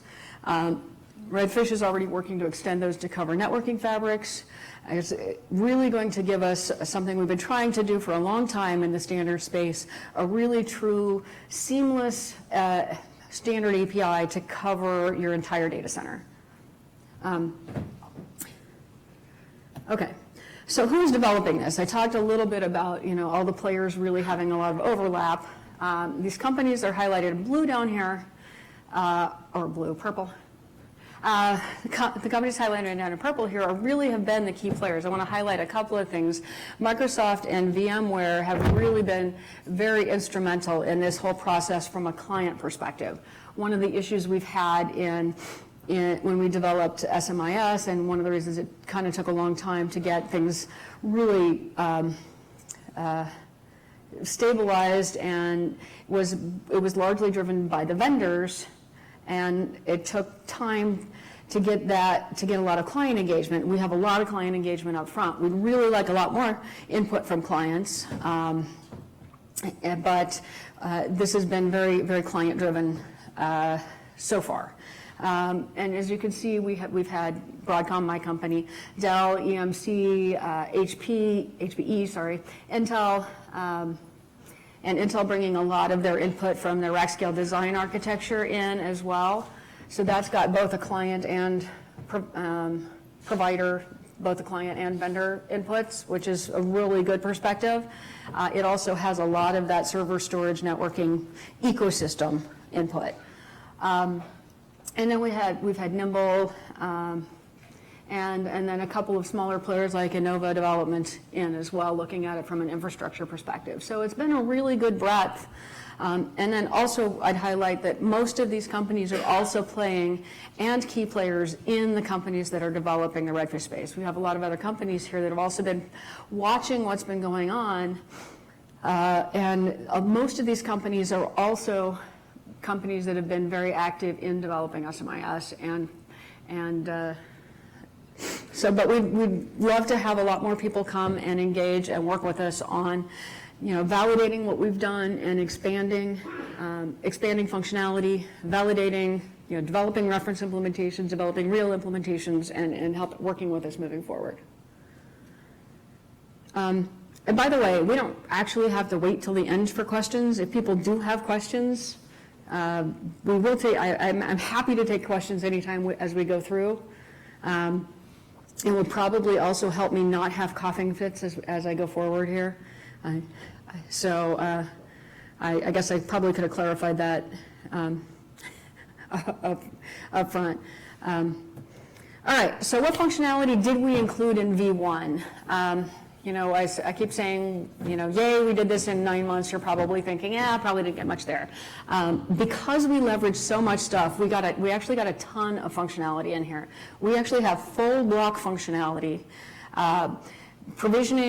full provisioning with class of service controls, volume mapping and masking, full replication capabilities, capacity and health metrics, and then we also put file system on top of that. So the file system leverages the entire block infrastructure, and then adds file system and file share schemas on top of it. We've also got support for object drive storage. I know earlier I said we were going to do object store. This is not full object store. This is for object drive. And so for anyone who's not aware, there's another technical work group going in SNIA that is the object drive storage technical work group. They're in the process or have already released a spec for object drives. It's out for public review right now, so if you haven't heard of this, go look at that. And this has support for the object drive storage in it. And so if you're not aware of it, just go look at that. It's a pretty interesting specification for folks to go be aware of. Okay, so diving down a little bit into what this stuff actually looks like. Before I do that, any questions on what we've covered so far? All right. So what does this stuff actually look like? We've talked a little bit about this being Rust-based and then using JSON and then OData metadata extensions as well. And we also talked about it leveraging Redfish. So the way this is actually structured is, and what we've done is it uses the same Redfish resource. We've just extended using the Redfish resource now. So this slide and the next slide basically talk a little bit about directly how we've done that, as well as starting to lead in a little bit to what a Swordfish implementation actually will look like. So this is a slide we've leveraged from Redfish. So if you see any of the Redfish presentations, you'll see this slide there. So Redfish is fundamentally structured in this hierarchy. So there's this notion called collections and with entities inside them. So that's the terminology there. And the primary structure that they use is and there's a few more things that have started to show up now, but the primary structure is you have systems, which is the logical structure for a computer system, and then the chassis, which is the physical part of the system. And then the managers over, I'm pointing to my screen, isn't that really helpful? And then the manager, Sarah Pointer. Ah, thank you. And then there's a green pointer. The manager's pointer over here is where you will either see functionality for a BMC, or in our case, where we will add things like a software management infrastructure. So that's where we'll extend that. And then there's other services here like session management, account management, schemas, and events. And so these things all hang off of what we call the service route. So the collection is where you'll go here and see how many of those things exist, and so this is the logical system, this is the physical system. The distinction is pretty much that way. If you're quibbling why something's in one spot or another, it was probably a multi-hour discussion as to why it should be one spot or another, and everything's not quite that clean, but it is where it is. But you'll see over here exactly what you expect to see: model, serial number, inventory information, and then information like power and thermal and rack hierarchies and stuff, or a chassis, okay?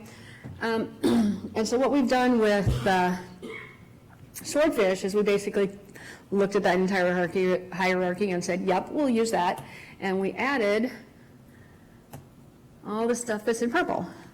And so in purple, we did a couple of things. One is we recognized that in some configurations, our storage systems are built entirely and exactly out of standard servers.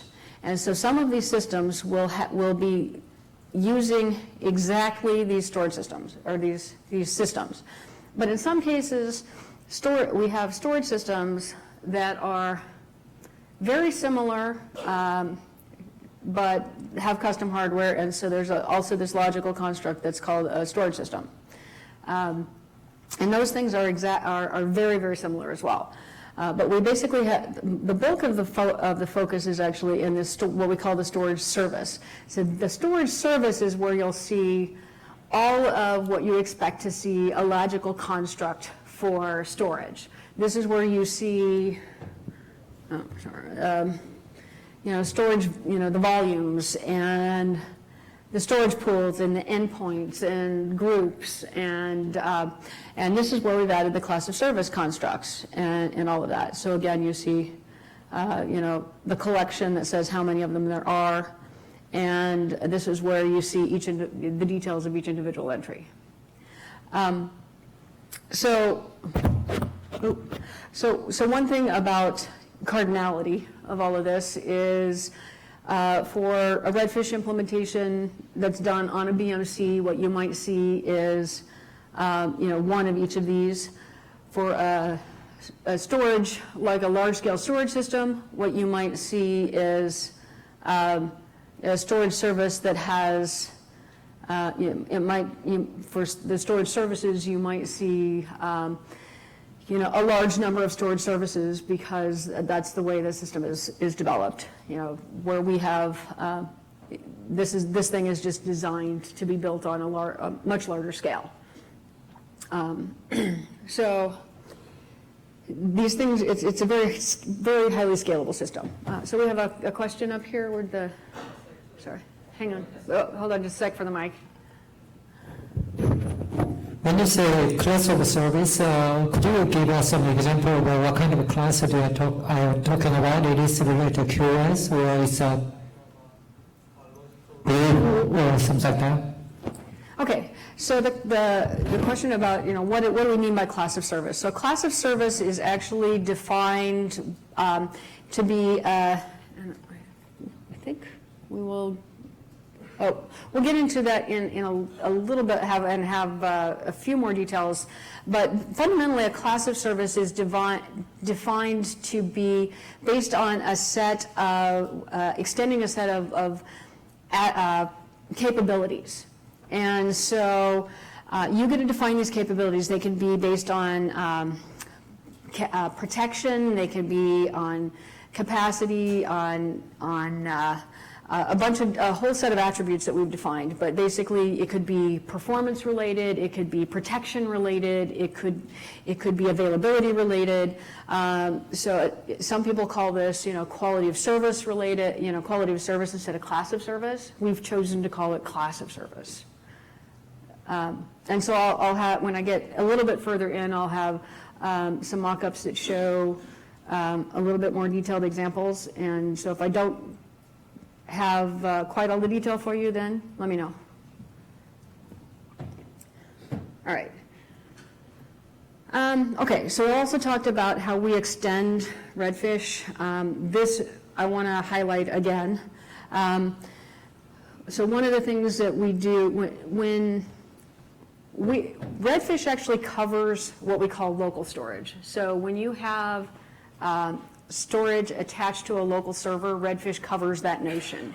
And so they have this notion of a volume that's got some set of attributes in it. Well, we also have the notion of a volume. And so we didn't want those to diverge at all. So what we've done is basically said we will not diverge. Instead, we extend that volume. We have all of those same attributes in there, but when you move to Swordfish, you of necessity have a need for some additional attributes. And so the model that we have to work between the organizations is to extend that to include all of those additional attributes. One of the things that we didn't include in our V1 release, but we will be including and developing and including in a later release, is an implementer's guide that's very specific, that includes details for implementers to talk about, which specific attributes to include and specific implementations, right? So our spec includes all of these things now. We will just be adding additional guidelines for when to use all of the attributes. Okay, so what does a Swordfish system look like? or can you see what a Swordfish system looks like today? And the answer is yes. Even though we don't actually have any implementations, you can actually see what this looks like. Now, how do you do that? So one of our development tools for putting the spec together is we call mock-ups. And so this has actually helped us develop this a little bit more quickly. And some of this goes back to the fact that with the JSON infrastructure, we can actually put together static views of what a system would look like in JSON and say, does this make sense, and yes or no, or modify it, and instead of having to work entirely in schema. And so what we've developed are actually 3 different sets of mock-ups. One that's actually, here's a small scale system, here's a large scale system that has everything, and here's a file system view. And so we've actually used those as both development tools, and we've released all 3 sets of our mock-ups as part of our, well, they're actually out as part of all of our work in progress releases, but they'll be released as part of the spec bundle as well, so that you can get a good sense of what different configurations would look like. So I'll give you a sense of what Swordfish systems look like by actually using part of that work. So here we go. So here's a little bit of the Swordfish mock-ups, and for those in the back, you should sit in front. And as a note, all of the slides are online, so you can actually, thanks Marty, you can actually see this stuff. You can download the slides. You can also, we actually have 2 different ways you can actually look at this. One of which is you can download the mock-ups, put them on your own systems, and navigate through them. We're actually also putting all of these online at swordfish.mockable.io, both in static form, as well as adding some simulated interactions in a few areas, so that you can actually look like you're actively interacting with the system. What you can actually do is interact with the system a little bit. So, like I said, there's three different systems on here, and this actually shows you a little bit of the service route. So you'll see, if this were just a small scale system, you wouldn't necessarily see all of these things, but you can see the storage systems and the storage services here, as well as some of those other elements we talked about. And so if you want to just navigate through, you'd basically update the URL you're asking for at the top, and I navigate down into the storage service collection, and now I can see, hey, there's 3 of these things on here.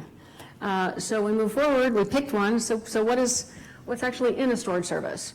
And so here's all of those things we actually already talked about, right? So there's classes service, there's volumes, there's pools, there's groups, and then there's actually also pointers to other resources that the storage service references or uses. So things like the system and the chassis. So there's ways to say, these are the relationships here, and so you can actually navigate around and just migrate your way around the system. So you never have to go on a system. You can actually just go into and navigate your way around and find all the relationships. I still haven't made you go to a schema and research anything. You can actually just point your browser at a system and navigate your way around and find everything, right? This is completely different than interacting with an SMIS-based system, where you would have had to, go read a manual to find something. All right, so what if I want to, and a file system, identical, except that now I've also got right in about here, I have to look. Right in here, I now have a file system link where I can go dig down in and see the details of the file systems. Okay, so I actually want to do something. So let's say I want to discover something about my system, which is kind of what I've been doing. I've just been navigating around and discovering stuff, right? Let's say I want to discover something for a specific reason. So do I have space to, what do I want to have space to do? Do I have space to, say, check the capacity in a storage pool? So again, going back to the class of service, I'm a DevOps guy, and my storage admin has told me that in a particular storage pool or with a particular class of service, and in this case, I'm in Boston and I have permission for anything in gold. So I've done a search because I know how to do, appropriate search parameters. I know how to search for the storage pools that have the type of class of service for Gold Boston. And does that show up on you? Yeah. Or I happen to know that I'm looking for, named special pool, because the other search got truncated on this screen. So I happen to know that I can search in special pool. So I go over I navigate my way down to special pool, and I can look at the capacity here, do appropriate calculations on it, and say, hey, look, I do have enough capacity here. And yay, I can go create a volume in this pool. So now I could actually go in and do an appropriate, it's a REST API, I can post to create a volume inside, into this pool. And that's exactly how simple it is. I don't have to worry about what array this is and what attributes it is or anything like that. It's already been all set up for me by the storage admin. Okay, so that's, I don't actually even have to worry about what vendor's equipment it is underneath either. Storage admin did all of that for me. All right, so that's a little bit about how everything works. I think we're down to just a few minutes left. So where are we? Oh, I forgot this was a build slide. Sorry. Yep. Like I said, we just finished the V1.0 spec, released that this week. We've had a bunch of interim releases through the year. SNEA.org/Swordfish will tell you all of the rest of this if you're interested in participating.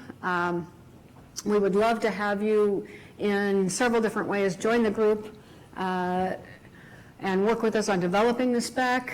If you're looking at it outside the group, send feedback through the portal. We're also working on setting up a storage management customer panel. Email storagemanagement@snea.org for more information. And everyone adjourn. We're also going to be at Ignite next week. There will also be a customer event that we're working on. We have registrations for folks to attend on Tuesday night at Ignite next week. I think that's it. I'll leave it here. Questions? We have. I have the microphone.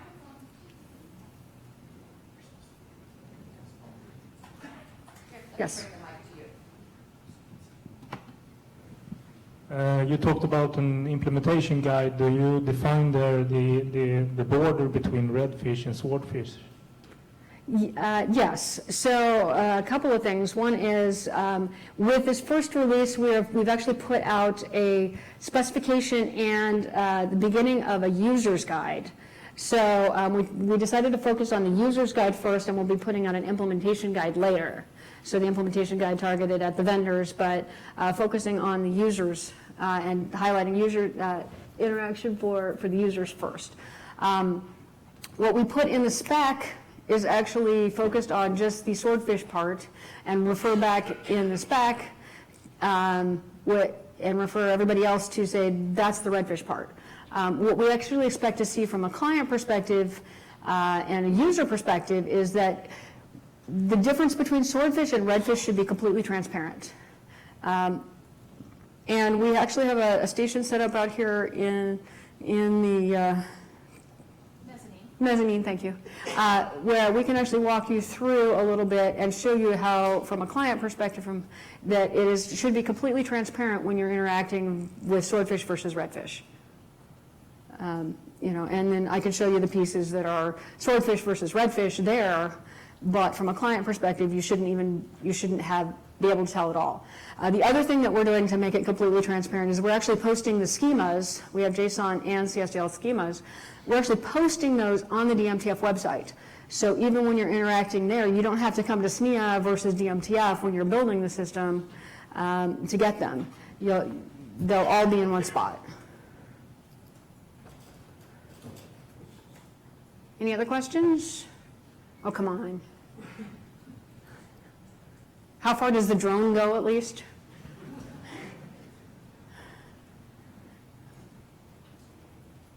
It's a mile, by the way. So I've got a question. Is the standard somehow prepared or will be prepared for somehow managing storage systems like RAID or distributed file systems like Ceph or something like that? Is this a part of your work or will be, maybe? So I think the question was, I'm sorry, No, I didn't quite catch all the question. Can you? Okay, so my question was, is the standard somehow prepared for managing and monitoring solutions such a RAID solution or distributed file systems, stuff like that? He's talking about what? Is it data Oh, path dependent? I'm sorry. Like objects, you don't support objects. Oh, no, right, so in the first version, we only included block and file, but it is completely up to anybody coming in as to what extensions are added past that. If we have, we expect to add object, and in the last couple of days, I've talked to folks who also want to look at potential extensions for Ceph. We've talked to folks who have an intent to come in and add some extensions into file share space. But really, if we have 2 or more vendors who have functionality that they want to add into a particular area, we're open to that. We already have a roadmap that says we're going to be adding performance metrics. We're going to be adding a bunch of capabilities around events. We have Fabric extensions. We're going to be doing some collaboration with DMTF in about 3 or 4 areas. But really, any capability is fair game as long as we have 2 or more vendors, or 2 or more companies, I shouldn't say, I keep saying vendors, but 2 or more companies that are interested in adding to the standard. Okay, thanks, Rochelle. All right, we're taking a 15-minute break, come back at 10:40, fill out their little raffle ticket and put it in the fish bowl, of course.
so much. I know, I'm always afraid I'm going to fall.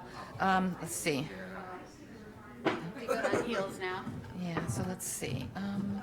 That's because I don't know where we put it. Is it? Well, he put it, well, yeah, right here. So let's run it and see. So let's go back to the front. We can just run through it. Nobody's going to be really paying attention. So let's look at the screen, Carol. So we have a pointer for you. I mean, so you would just go. Oh, I can click through? Oh, awesome. Yeah, so it's, that's the pointer, sorry. So this is front and back. Oh, So I'll awesome. let you click Oh, through it. good. I just want to make sure that we're seeing, because before the fonts were squished. Yeah, I know. Until Chris fixed it, We have so. these lovely Intel fonts that you Thank just, God. now you have access to them. You can Yeah. have fonts now. Yeah. Isn't that cool? Okay, I'm gone, I'm sorry, But I'm you've I'm always- leaving now. Now you Always can do wanted. a presentation. I'm leaving now. That looks good. I'd always remember that, and this is the bill. Yeah. That's a very cool slide, how it reveals. Yeah. And then we go through. I think those are the only builds. Yeah, everything else is pretty standard. Right. All right. Okay, yeah, that looks good. Let's keep going, so we just want to make sure that we have everything. Yeah, because they were on top of each other. It looks like this is corrected, so that's fantastic. Yeah. And I'll set you up before we start. I'll get it up for you and ready to go while Mark introduces you. And are you presenting alone, or are you with your colleague? Your no, Niels? Niels is gonna. Okay, So we're we'll- gonna switch over at So the we'll technical introduce part. both of you at the same time. Yeah, that'd be Okay. great. And then I think we did, yeah, okay, we did that last Yeah, bit. visual editing was in there. Okay. Cool. And then I'll also mention Ben's presentation at 4:05, this SPDK one. Oh, So, cool. Okay, Nice. thank you, so glad you. No, perfect. no, I'm sorry make for sure all the, everybody's- Niels and no, I finally no. got together and we're like, okay, does that work, does that work? No, Trying to no, tweak this your is stuff, great. And I like you, we like to make sure it's perfect. No surprises. I don't like any surprises. Perfect. Thank Okay, you so much okay. for your help. All right, no, thank you. Oh, where do we put these tickets? You don't know yet? And it's out in the mezzanine, it's in their Oh, booth. perfect. Yeah, you gotta win that drone. I think there's a 6-month backlog to register a drone with the government. I heard that on NPR. I'm like, really? You know what, it'd be great if we.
Yeah. So, see, I don't have my stick to put your presentations on, so I'd have to go find my stick. I have a stick. Okay. Thank you. Slides are done. Anyone, have you read out your bio? They haven't done a bio for you. We didn't do a bio for you because I didn't know you were speaking. And that was my fault. Okay, all right. Well, you can introduce him then, because Mark's going to introduce you.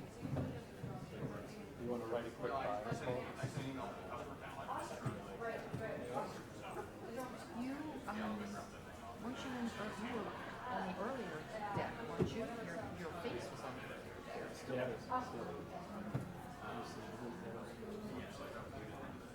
It's up to you. Slides on relativity, ready? Yeah.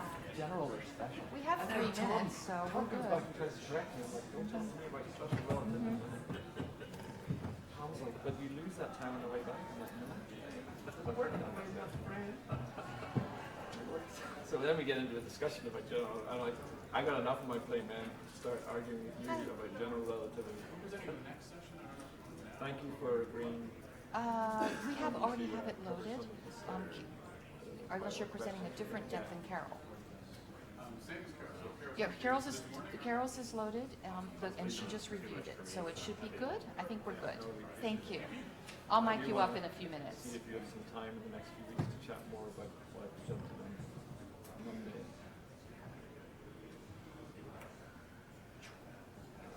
Okay. Kernel patches that I'm working on. Those are pings. But I thought, yeah, I want to talk to you more about the whole ecosystem. Where do these exposed bars sit from a standards? Yeah, we could get together and I could bring some of our Linux guys.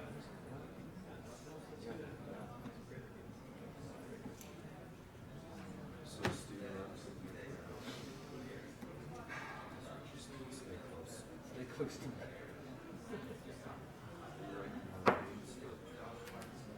No, I'm writing a bio. I'm making up all kinds of shit. Invented tinfoil. I was telling Andy that you were. I was telling Andy that you were questioning my grasp of general relativity, and I was like, I could respond to this email, but I have better things to do than to start arguing with Tom about general relativity. It was an analogy, for goodness sake. It doesn't have to be. I do have a bio. He's looking at it. There's another speaker though. There's 2 people speaking. The bio's right here, but he's writing on it because he has a bio also. There's 2 speakers that we didn't know about. Sorry guys, we're doing Okay, so it's V8. It's V. just in time slide minus. Okay, so it's version 8 is what you Yeah, had. Yeah. thank Okay, you. so hopefully that'll be it. That's correct. And what might be useful is that after the intros, you give all your wireless mic. I don't know, 5 minutes of talking, and then, or we can use that as well. No, I can use this. We'll just wire them up. He can use that and then give it to me. It's working. Okay.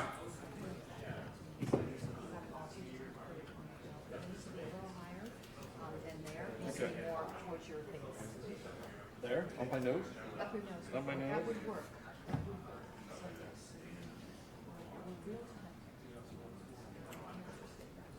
Thank you, Paul. Okay, and then you've got your forward, backward, and then your pointer. Those are the next ones. And I'll mic them up, I'll have to mic them up. Those are 2, and this is his. Right on the back. It's on the back. I'm Stephen, by the way. I see the mark. Mark. Yeah. Seen you, I haven't seen your name. Those are my cuffs. They go well. Keep the hat on. My hat too shiny. A true Linux kernel hacker if I have this kind of thing in it. I'll put it up here. And I'm going to go away because you're going to give the microphone to me when we're done. Okay. And I'll be doing a 10-minute, 5-minute call. Or back. 10 minutes left, 5 minutes left. What do we have? You're in the middle. Okay, so 10-minute, 5-minute. What are we doing? How long? Okay, please take your seats. We're going to get started again. 50 total, 50. Okay. So you'll get one at 40 in and one at 45 in. Right, set my timer. and then I'll come up and do questions for you too, if you want to do Q&A at the end. But we have a presentation right after you. There's no break. Yeah, exactly. So Okay. we don't want to be going crazy. No. I think we'll be well within time. I feel like it's going to be good, unless I start talking too much.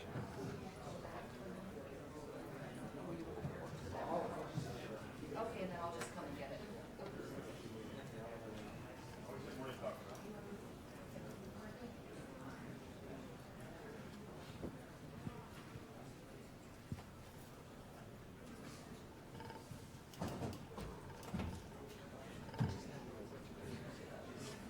What's that? I can do that. I have no problem. All right, our first speaker of the afternoon, after the break, is Stephen Bates. He's a senior technical director with Performance Solutions Business Unit at Microsemi. He works extensively on storage architectures and non-volatile memory. He has been involved in the architecture and development of both RAID-based systems and flash controllers. He has intimate knowledge of the most common networking and storage protocols, including NVMe, Express, SAS, SATA, PCIe, Ethernet, and RDMA. Stephen is an adjunct professor at the University of Alberta, Canada, is a senior member of the IEEE, and a professional engineer at Canada. He has received his PhD and BS Bachelor of Science in Engineering from the University of Edinburgh, Scotland. And then he's speaking with Paul Gruen, Advanced Development with Cray Incorporated. Paul's career has been spent perched at... Got Paul to read it.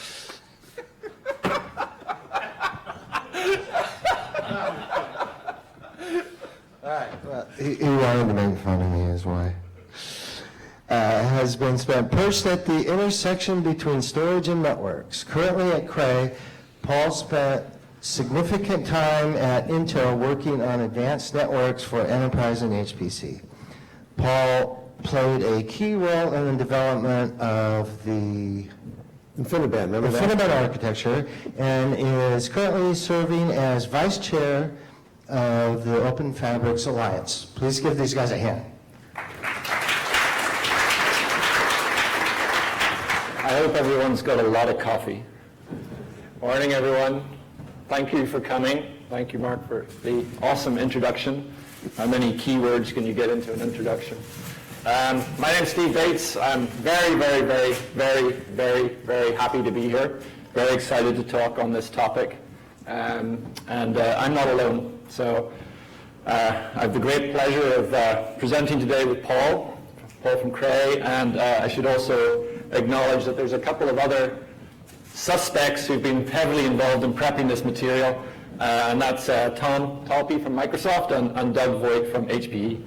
Doug couldn't make it today. We tried to get everyone together for the question session. Doug basically didn't want to do it and ran away. So we got Andy Rudolph from Intel to come in, and Andy, I think everybody agrees, is just much more handsome than Doug. You can tell where this talk's going. So, we're going to talk about persistent memory, and I think one of the things that we want to focus on in today's talk is not really about the native raw bits and bytes. So we will touch on the characteristics of the low-level bits and bytes. But I think what we want to talk about today is connecting applications to those bits and bytes, because we've seen a lot of material around 1,000 times faster than NAND, much better latencies. The question that you pose, though, is, you can build this awesome stuff, but what does it actually mean in terms of meaningful acceleration application or meaningful user experience? What is it going to mean in terms of day-to-day people who are trying to navigate through traffic or trying to understand the data that's coming into their business or trying to make decisions that are going to impact their lives? And I think what we want to talk about today is some of the work that's happening to start connecting these very fancy new bits and bytes up to the applications, going through the operating systems and some of the common libraries and stacks that are available.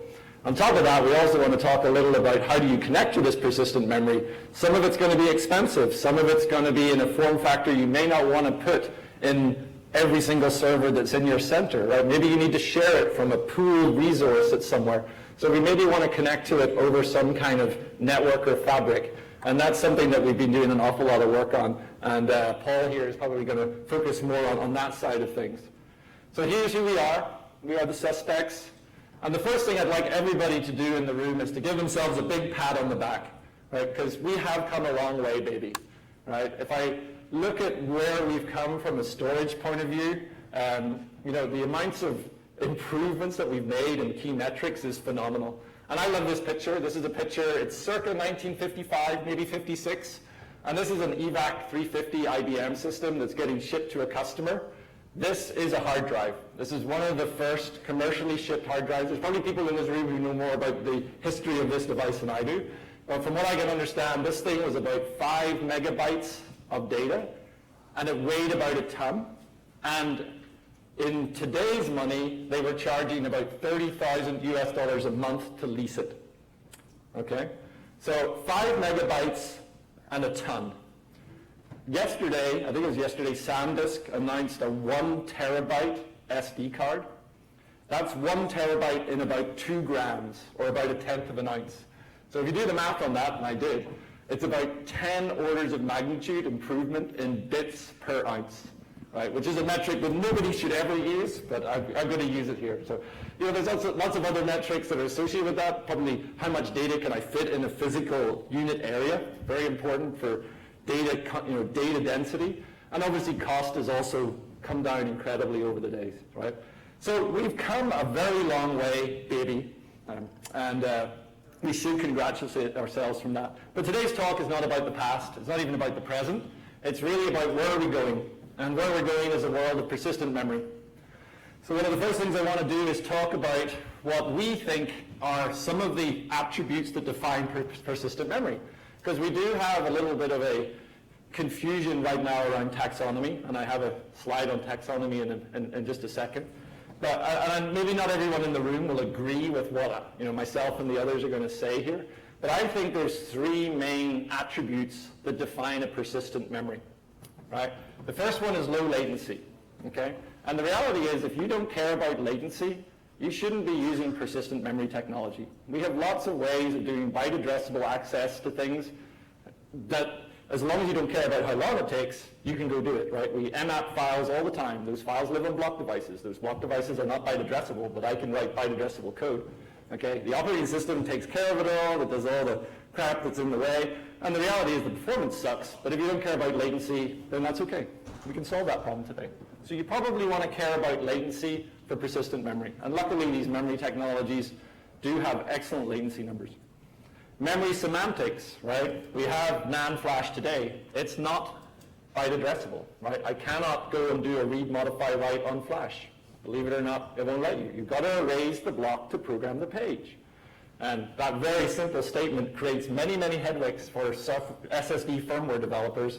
Many of you, I'm sure, are in this room. And I've been in that horrible world of trying to take something where the operating system wants to write randomly to me, and I cannot write randomly to the media that's behind. That's one of the things those wonderful NVMe controllers, companies like ours and Intel and Samsung and others make, that abstract away for you, the user, so that you can work with the flash while we hide some of those intricacies, right? But the new memory technology isn't like that. It's maybe not byte addressable, but it's much more accessible than NAND flash, and it also has the ability to change it in place, typically, right? So memory semantics. And the third thing, of course, is storage features. Without storage features, I'm talking about DRAM, right? Storage features include, probably most fundamentally, persistence, right? That's a pretty important storage feature. If you're trying to store stuff and it's not persistent, you're going to have probably some reliability issues. Other storage features are around things like data integrity. Am I actually getting the data back that I thought I'm getting? We have ways of doing data integrity. Maybe there's things like redundancy, high availability, protection, RAID. All these are augmentation features, but I think the main one is obviously persistence. So these are the 3 things that we think are important for persistent memory. And we can obviously argue about that. As long as you buy me a beer, I'll argue with you about this for as long as you like. Taxonomy. So this slide, this taxonomy is Jim Pappas approved. I don't know if everyone in the room knows who Jim Pappas is. If you don't, you should find out who he is. But Jim is very influential in the areas around non-volatile memory and persistent memory. And as we put together this slide, you probably spent more time on this slide than any other slide in the whole day. And at the end, I had dinner with Jim last night, and I said, I want to put Jim Pappas approved on this slide. So I apologize because I didn't get a chance to warn everyone ahead of time. So beat me up, my fellow colleagues, or my fellow authors, if you didn't like it. But I put that in, and that's a picture of Jim with a mustache, which he doesn't have today. So I'm not going to go through this in a lot of detail. Persistent memory, you know what we talked about. Non-volatile memory for me is everything solid state. So it's a superset of PM that includes NAND. NVMe, block-based storage, it's a protocol, it's not a media. NVMe is the non-volatile memory programming model. That's something that SNIA has been working on, and Doug will be touching on in a little bit. NVMe over fabrics is an interesting one because there's a lot of different, I've seen like 8 different ways of abbreviating it. This one here, NVMF, I think is the non-official one, but I like it, and so I'm going to put it in my deck. There needs to be an E in there. No, apparently officially there needs to be an E in there, but anyway. One to discuss over the pub. Yeah. So let's talk a little about what we mean by low latency. So this slide is leveraged from a great web page, which is, I think if you Google timing values every programmer should know, this will be the top hit. And it's awesome. I go back to this website all the time. I keep a copy of it like on my laptop because it reminds me how quickly do things happen on the typical processor, right? These numbers are not precise, they're architecture dependent, and some people, some architectures may not even have caches, right?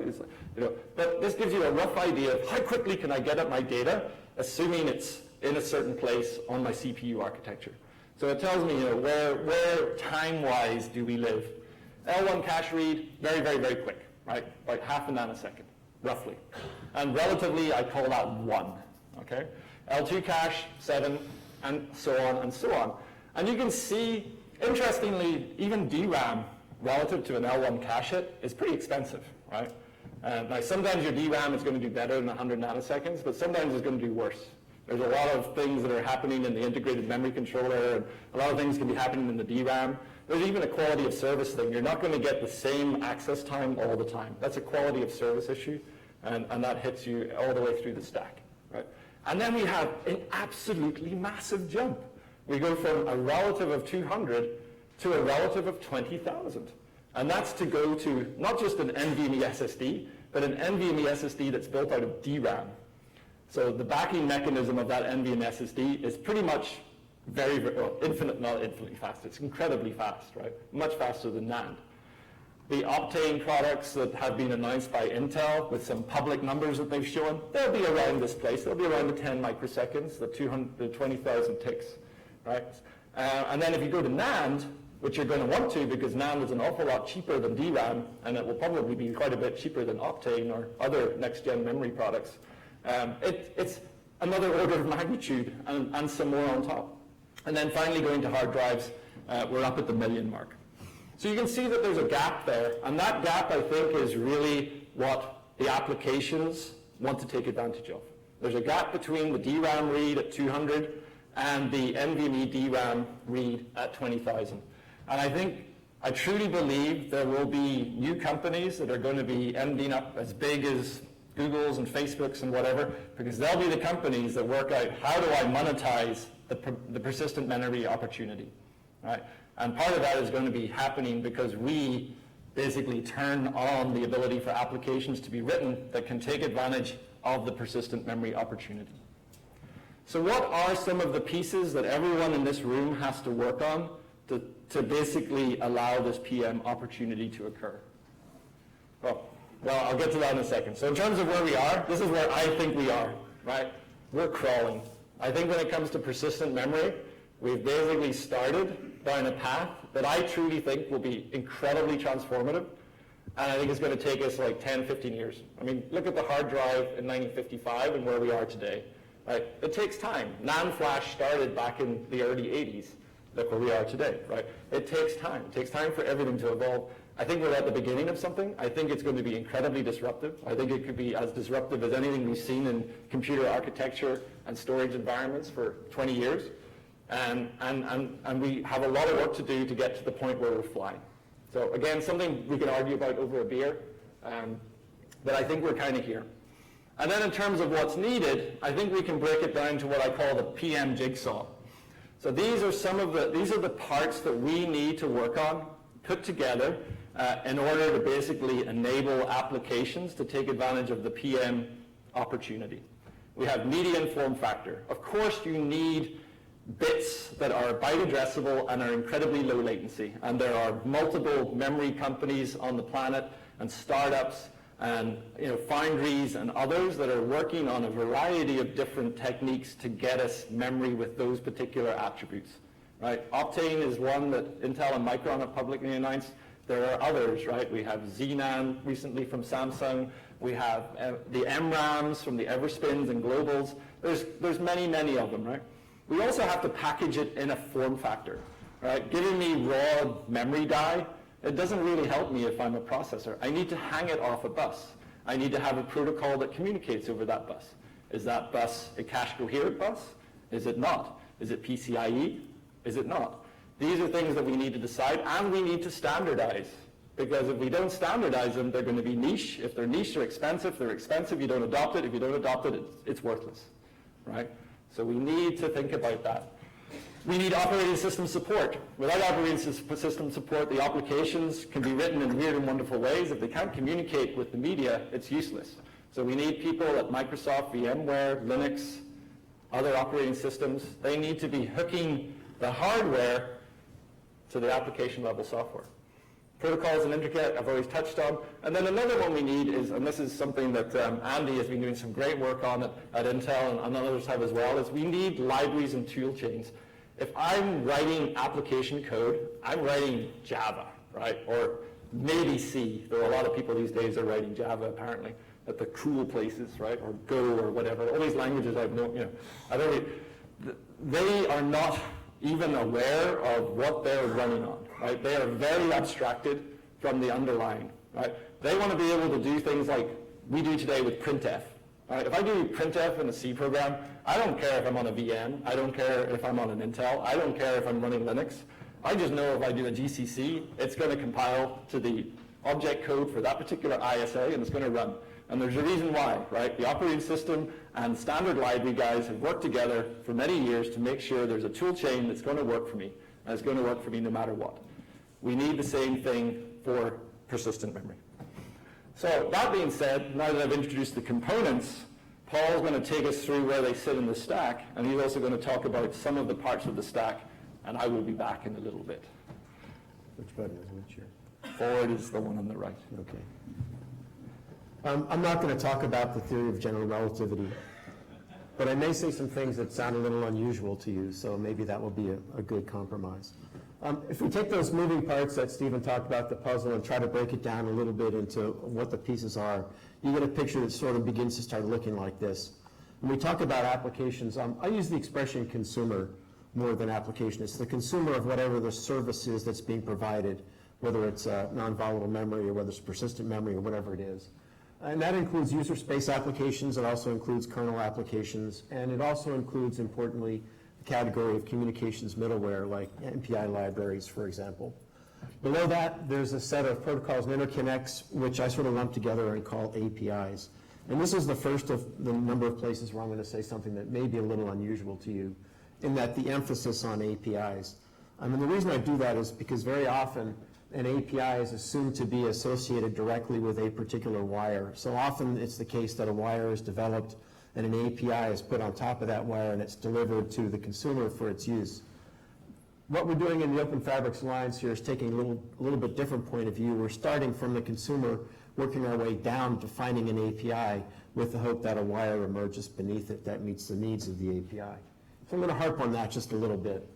The next part of the so-called infrastructure part is the actual interconnect, the physical parts of it, the drivers, the underlying wire, that sort of thing, the stuff that we're all familiar with and that we can put our hands on and feel good about touching. And then beneath that is the physical device itself, the form factor, the media. Sorry? Okay. All right, so this is the way I sort of look at the problem. But that only helps a little bit. The problem is actually even more complex than the one that Stephen laid out for us. In that the problem that we're dealing with is that persistent memory, the question is, well, where does the 800-pound gorilla sit? The answer is anywhere it wants to.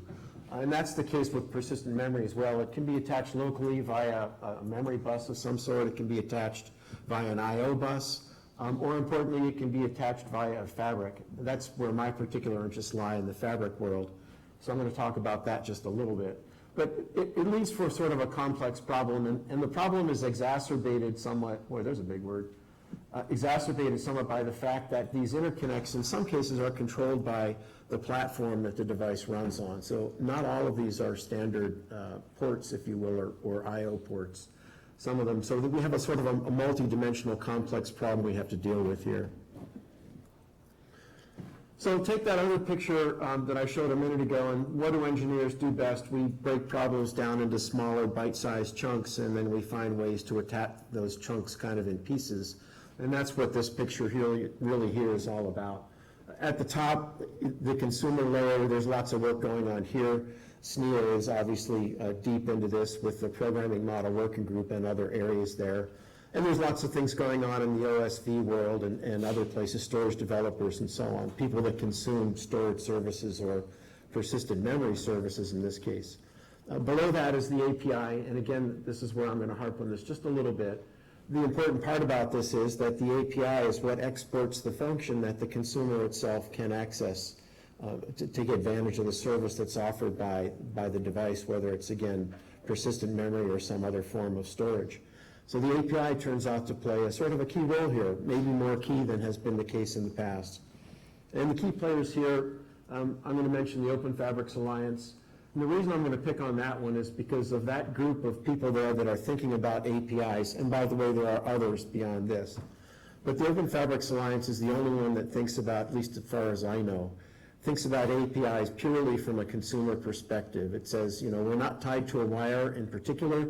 We want to know what API should we be talking about developing such that it exports functions to the consumer that are most usable to the consumer. So it's not tied to any particular wire. There are other efforts going on with respect to APIs. NVMe, for example, is working on some APIs. NVMe F, is that what we're using today, Stephen? I have no idea what we're using today. NVMe F. APIs are developed in the operating systems themselves, Linux and Windows and so on. Missing from this list, and it's a point of confusion that I'd like to try to clear up a little bit, is the IBTA. Missing from the API list, and the reason is because the IBTA, InfiniBand, does not define an API. The InfiniBand specification defines verbs, which is a semantic behavior exported by the InfiniBand wire that's accessible to the consumer, but it is not an API.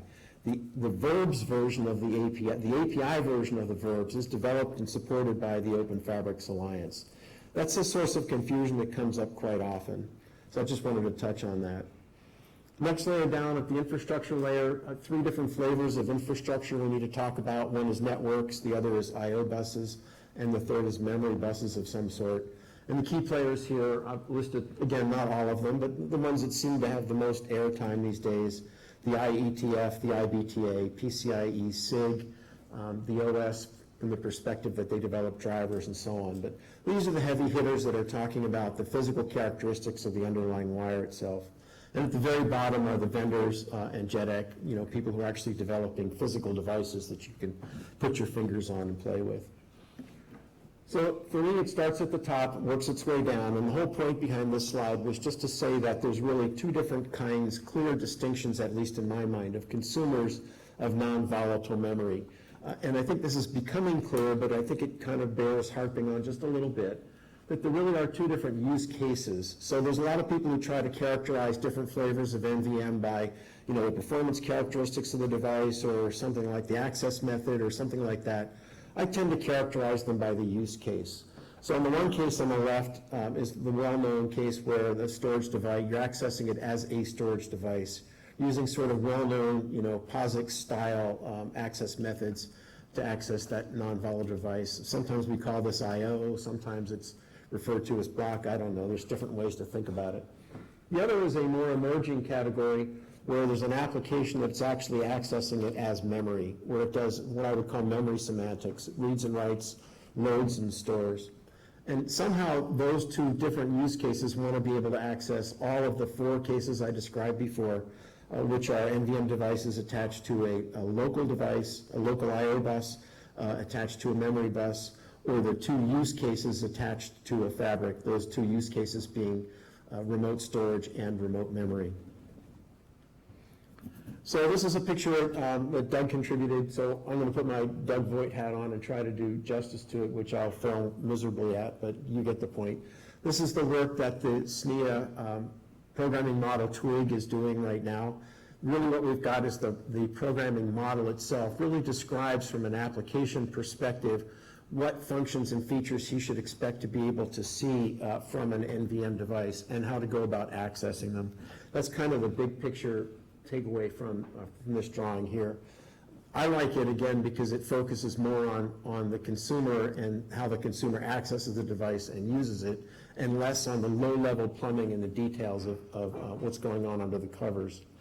The important point about this is that dotted line on the right, where you start to see accesses directly to persistent memory. The way this is shown right here is this notion of a PM-aware file system, and once a file has been opened, you can then imagine the case where an application or a consumer can read and write that physical device directly without having to go through, sort of the underlying block semantics that you're used to seeing. It can actually be just a physical read and write style operation. And that gets pretty close to that use case that I showed on the right-hand side there, where users really just want to be able to access it as remote memory. Can you wait for the mic, please?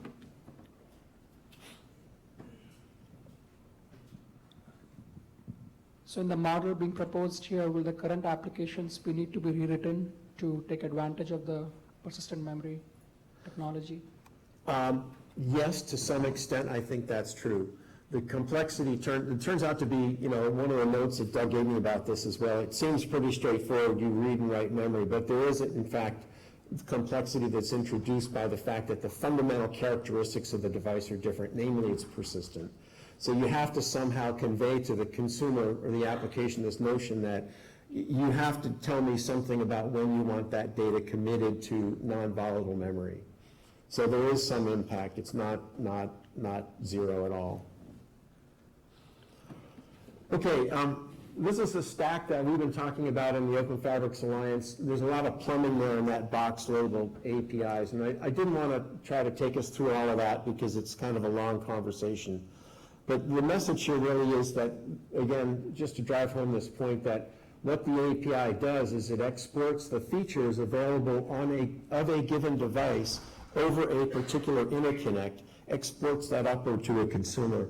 And it's important that we get these APIs right, since if the consumer doesn't recognize the device and how to use it, it's of no value to them whatsoever. So there's a lot of work going on here.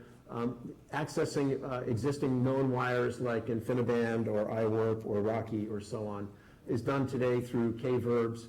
There's a lot of work going on in the Open Fabrics Alliance to define a set of APIs which are quote-unquote wire agnostic and that are written in a language that is recognizable to the consumer. So I would encourage you to get involved in the work that's going on in the Open Fabrics Alliance there.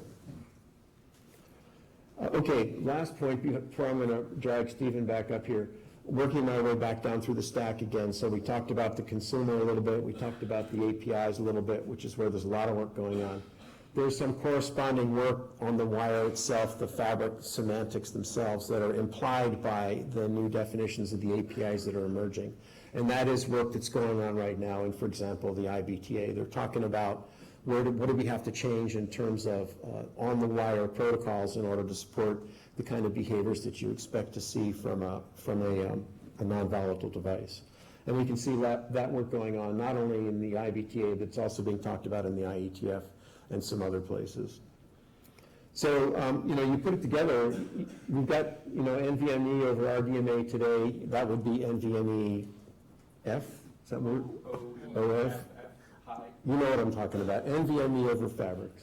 If we start talking about things that we need to change in order to get from to persistent memory using RDMA style mechanisms, you get to what Stephen would call awesome squared, which is a great expression I kind of like. Okay, so I've taken you through the top layer, a little bit about consumers, talked about the APIs, started working my way through the infrastructure, got as far as networks, and I'm going to make Stephen come talk about the I/O bus, PCI Express implications there, and the memory bus, and then close off with a discussion about the media and the form factors below that. Thank you very much, Paul. You're on. Are we having fun yet? Journey through the wonderful wonderland of the stack. So it would be very remiss of me, and Amber Huffman and Peter Newfrick, Amber from Intel, Peter from Microsemi, would beat me up if I didn't talk a little about where we are with NVM Express. Not all of this is totally persistent memory aware, but some of it is, and NVM Express as a protocol is probably going to play a pretty significant role around persistent memory. Exactly where we go with this is going to depend a little bit, but I want to touch on some of the things that are happening there just to lay them out. And not all of these are official NVMe, they're just things happening around that space. NVMe over fabrics, if you don't know what that is, where on earth have you been for the last 6 months, right? Pretty much. I'm not going to talk about it. Controller memory buffers, for those of you who were here on Monday, you might have seen the more technical talk I gave on Monday where I ran across the room doing general relativity. It was good, you should have been there. Talking about how do we present potentially memory semantics over the PCIe bus, right? We have something that does that already. It's called a PCIe bar. We've had them for pretty much as long as we've had PCI, let alone PCIe.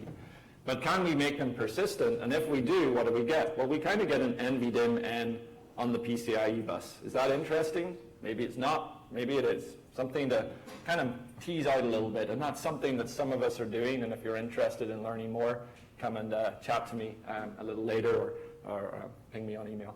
And then also the last one is interesting, but different ways of talking to a solid state drive.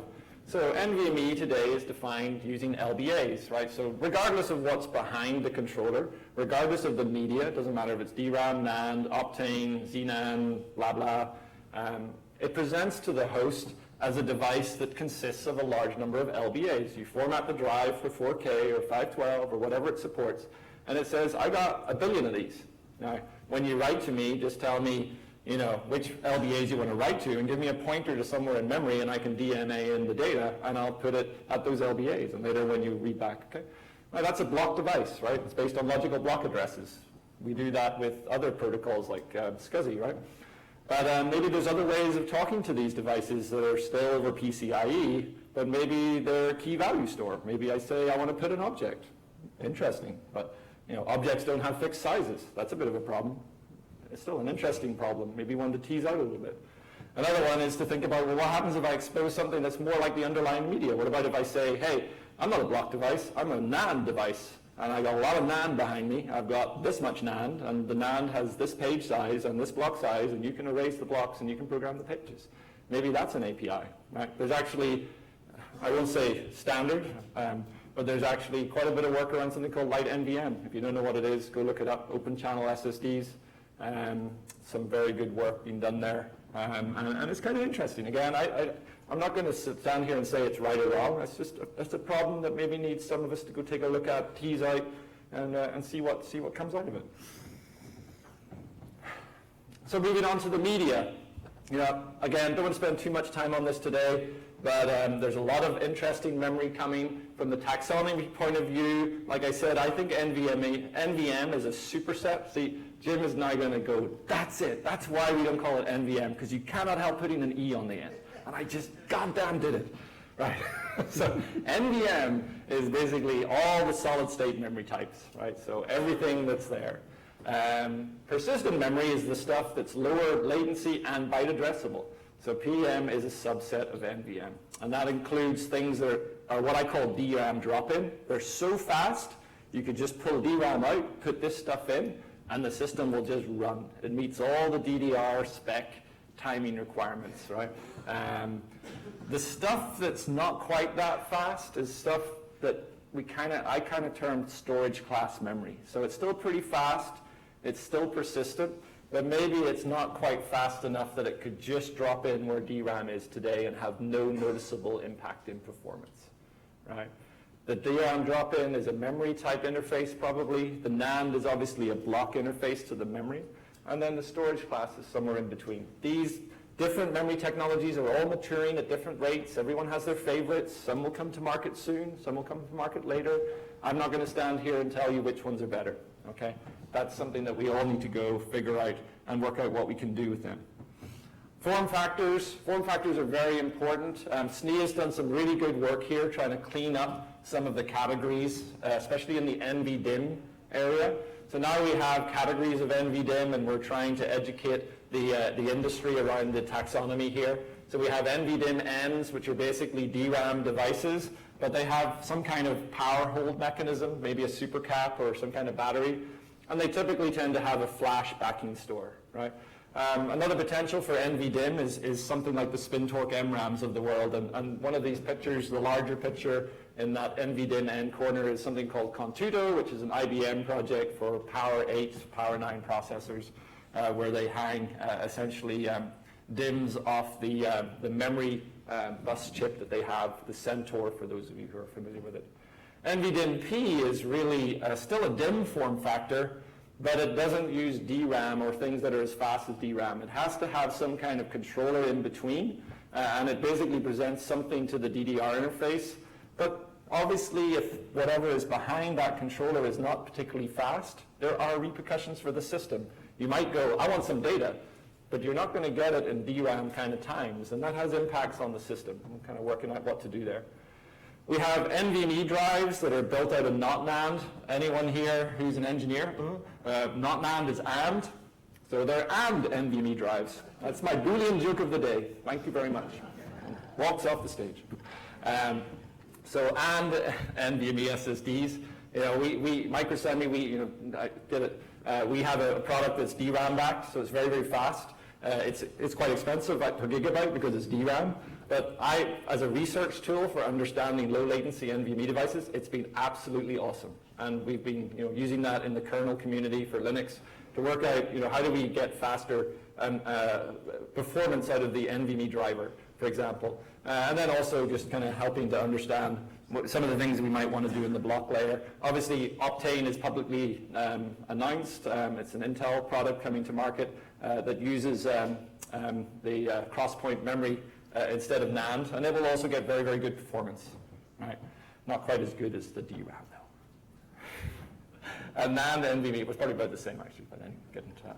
NAND NVMe, great thing is happening. The ecosystem for NVMe drives is really, really increasing. There's really good drives from many vendors, and I think we kind of see that in the ecosystem, that the people who are the system integrators are now going, okay, now I have a stable supply chain. Now I have alternate choices of vendors. Now I can start making serious commitments of engineering resources to go build servers around NVMe and PCIe, go integrate those into my systems, comfortable that I'm not going to buy into a market that's not, or into a vendor supply situation that's not really there. So we kind of hit that critical mass, which is great.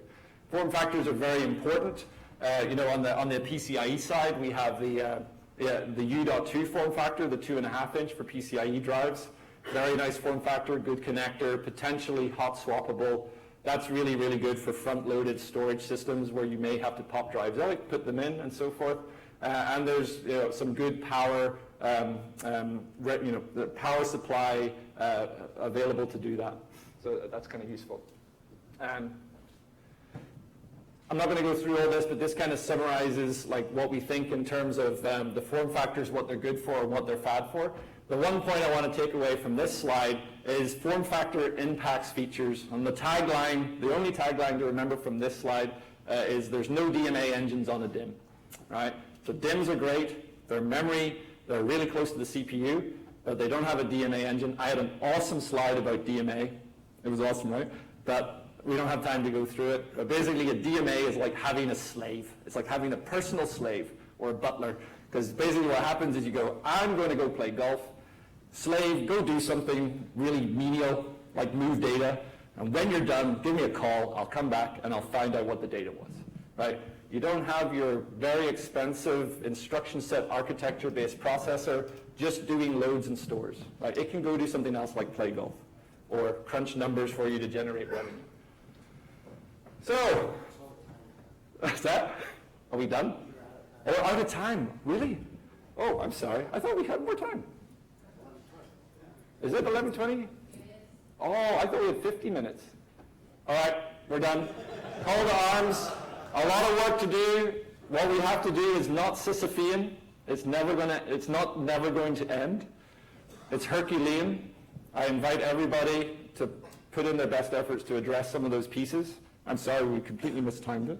And that's okay, because you guys have a panel on Thursday morning, yeah, right? that's right. We do have a panel on Thursday Come morning. to the Thursday morning session and ask their questions there. Okay, there you go. Very sorry, guys. We can continue this later in the bar. Wow, I got that totally wrong. All right. We certainly don't want to interrupt the next person. Okay. So our next talk is from Carol Wilder and Niels Walmers. So Carol is the Director of Strategic Planning at Intel and the Data Center Group, specializing in memory and storage. In her current role, she leads a team that defines and drives key business and technological innovations for the storage and memory. Deep understanding of Intel's customer needs and goals from Intel products drives her Intel team's product strategy for memory and storage. Carol worked in product management for Amazon Web Services, in storage services in Amazon's Lab 126 on the Echo Alexa products, as well as positions in strategy from communications to mobile to personal assistance within Intel. And Niels is a strategic planner with NVMe Solutions Group at Intel. In this role, he sets requirements for Intel's next generation non-volatile storage products, working with technology leaders within Intel and the greater storage market.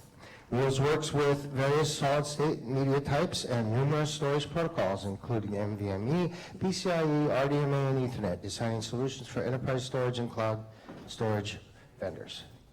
Give him a hand.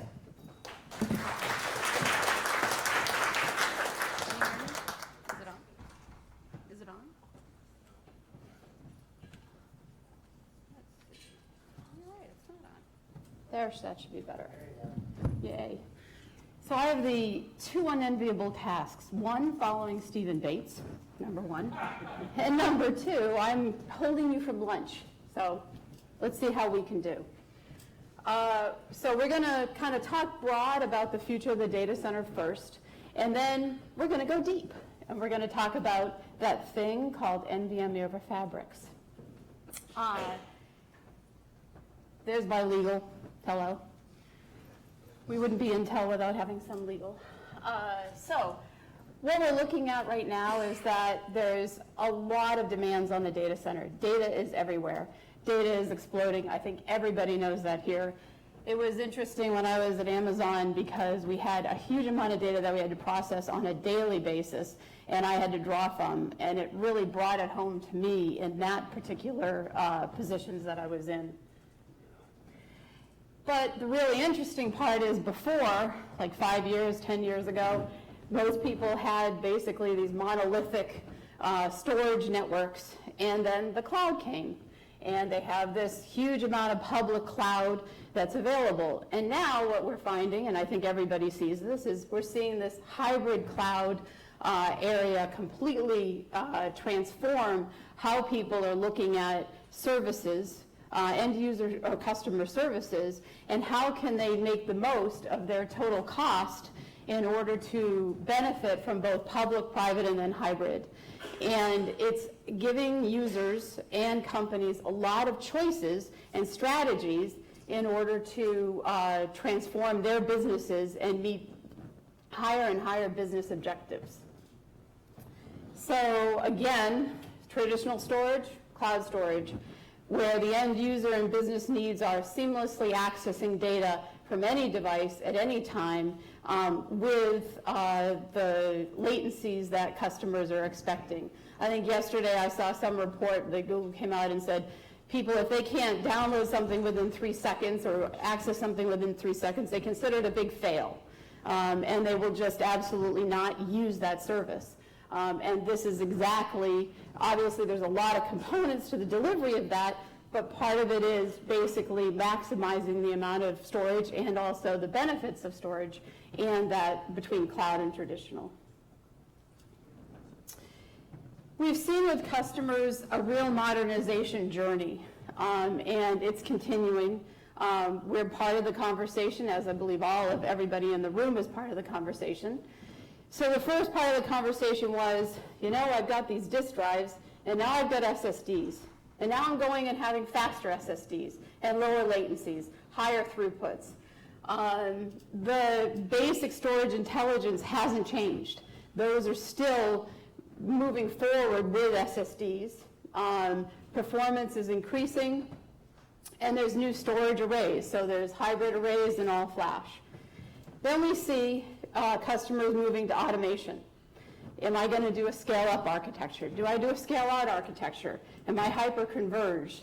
How much am I going to do software-defined storage? And we see customers grappling with how to build my storage data center in order to meet the business objectives that they have. And very much, I have meetings with customers all the time, and they're trying out, well, if I did this, you know, can all the components that Intel delivers and other vendors deliver, will that meet my business objectives? And I always go back and say, what to your end user are you trying to do? What workloads are you trying to drive? What is the most important thing that is stressing out that is going to make you the most money? Or conversely, how are we going to help you with cost down? And it's hopefully we can get both. We can get performance up, cost down. The last thing we see customers, and the cloud has done this very well, is developing orchestration layers, network function virtualization, software-defined infrastructure, looking at where those I/O bottlenecks are. If I solve it in one spot, basically having faster media, well, I get another bottleneck. I don't have enough connectivity. I don't have a fast enough network. I've got to go to 50 gig. I've got to go to 100 gig. In some cases, I'm hearing customers that are like, look, I want 400 gig backbone within 2 years. Okay? So that bottleneck moves. Not enough PCIe ports, but then you overwhelm the host processor. So it's basically trying to do that balancing and that trade-off on those layers. And then the last is obviously business alignment. What is going to meet the TCO needs and the business needs for that particular end user? So we have three basic things that we're driving towards. We've described it as server-based storage architectures, and basically what that means is a set of technologies that basically understand the workloads that have to run on servers and how we can be able to maximize the performance and minimize the cost for those particular workloads. And we've identified a set of workloads, and we use these technologies, which, you know, are between SSD and media to compression, which is QAT, to new technology like Optane, which is 3D Crosspoint. Thank you for mentioning that a few times, Stephen. To libraries that we open source. And then the next is the media transition. We're going from disk, which is still highly viable, okay, cold storage, everyone uses it, to faster media in applications, and understanding the difference between the data tiering. So stable data versus active data, okay, and every company looks at this differently. I've been in so many companies and they say, well, the warm layer. Well, I'm like, what does the warm layer mean? What do you need for media for warm layer? And so within Intel, we've gone to describing it as active or stable. And basically understanding the service level agreements that you have internally with your customers and services and workloads on that active tier. And what does that mean? And how can the media play a part in that, but also the whole system? How does the whole system play? And the last is basically doing software-defined infrastructure. We have recently, we have software-defined infrastructure as a actual division within Intel. And basically, we are looking at building out tools and APIs and software and solutions that will help customers use software-defined infrastructure to increase their availability of services as well as decreasing their cost. And ultimately making their businesses more nimble. You can change over. As your business changes and as that cycle goes faster and faster, you need to have tools that will move things faster and faster. So the next section Niels is going to take on NVMe fabrics. This is an area that rightly, in the last presentation, the last discussion, it started a while back. My own personal was back in October. Somebody said to me, we need to run a task force on NVMe fabrics. And I thought, great, okay, let's go do this. And I had rightly and wrongly assumed that everyone knew what this was for and how it was going to be deployed and what would happen. And boy, was I wrong. What we got into was a multifaceted conversation about what are the implementations that could happen for NVMe fabrics. What problems is this solving? And we went out to talk to customers. I've been on 4 customer tours now, talking about NVMe fabrics. And I found out basically 4 things that customers are looking for NVMe fabrics to solve. Higher throughput, lower latency, lower cost, and second sources. They want to be able to move the blocks around to achieve those 4 things. And that's exactly what they're going to do. And most of these customers were cloud customers. And we have helped them to understand what are the possibilities for NVMe fabrics, what are the things that we could do, and we are now running proof of concepts internally and externally on different configurations for NVMe fabrics. So I'll let Niles take it away. Oh, thank you, Carol. All right, I have to go on a little aside because I love that picture that Stephen Bates had of the old disk drive getting loaded into that big truck. And how many people are HDD veterans of any sort, any flavor? Oh, wow, not that many. Oh, all right. HDDs flat out have to be the most amazing multidisciplinary technology on planet Earth. I mean, the stuff that's in those things is just astounding. And if you haven't visited, up at the Computer Museum, sorry, I didn't even know I was going to be giving a plug for the Computer Museum or the Technology Museum, or forget the name, but the one up in Mountain View, there's actually a working version of the IBM variant of that big old washing machine disk drive, and if you haven't seen it, you got to go check it out. It's pretty cool. Okay, so we came a long way from that. That old machine was probably on an IBM 360 channel, cables about yay big around going out to the storage systems. And an old interface called Count Key Data, which is kind of resurrecting, but that's not for this talk here. So we came up with the NVMe interface, really taking an HBA and a drive and gluing the two together. And we've got these drives across PCI Express. And the first problem statement solved. We got the fast access. We've gotten to a super high performance and a good way to get NAND up to the host. The problem statement, though, that we're following with NVMe fabrics is, how do we take that NVMe drive and push that out so that we can put it remotely and so that we can, in some cases, share it across multiple systems? People are looking at doing this with PCI Express, and we had a talk yesterday from DSSD, and they've got a very innovative way of taking the drives and pushing it across PCI Express and having that shared in a extremely low latency, high performance system. There's also our friends at IDT and PLX, or Microsemi and Broadcom, who are building storage switches built on PCI Express technology to kind of take that same sort of concept out to the masses. And it works. It definitely works, but PCI Express is not the best fabric. It's not the most ubiquitous fabric. Ethernet is. And sorry for anybody, the InfiniBand folks are throwing things at me right now, I can tell, and so are the Fiber Channel people.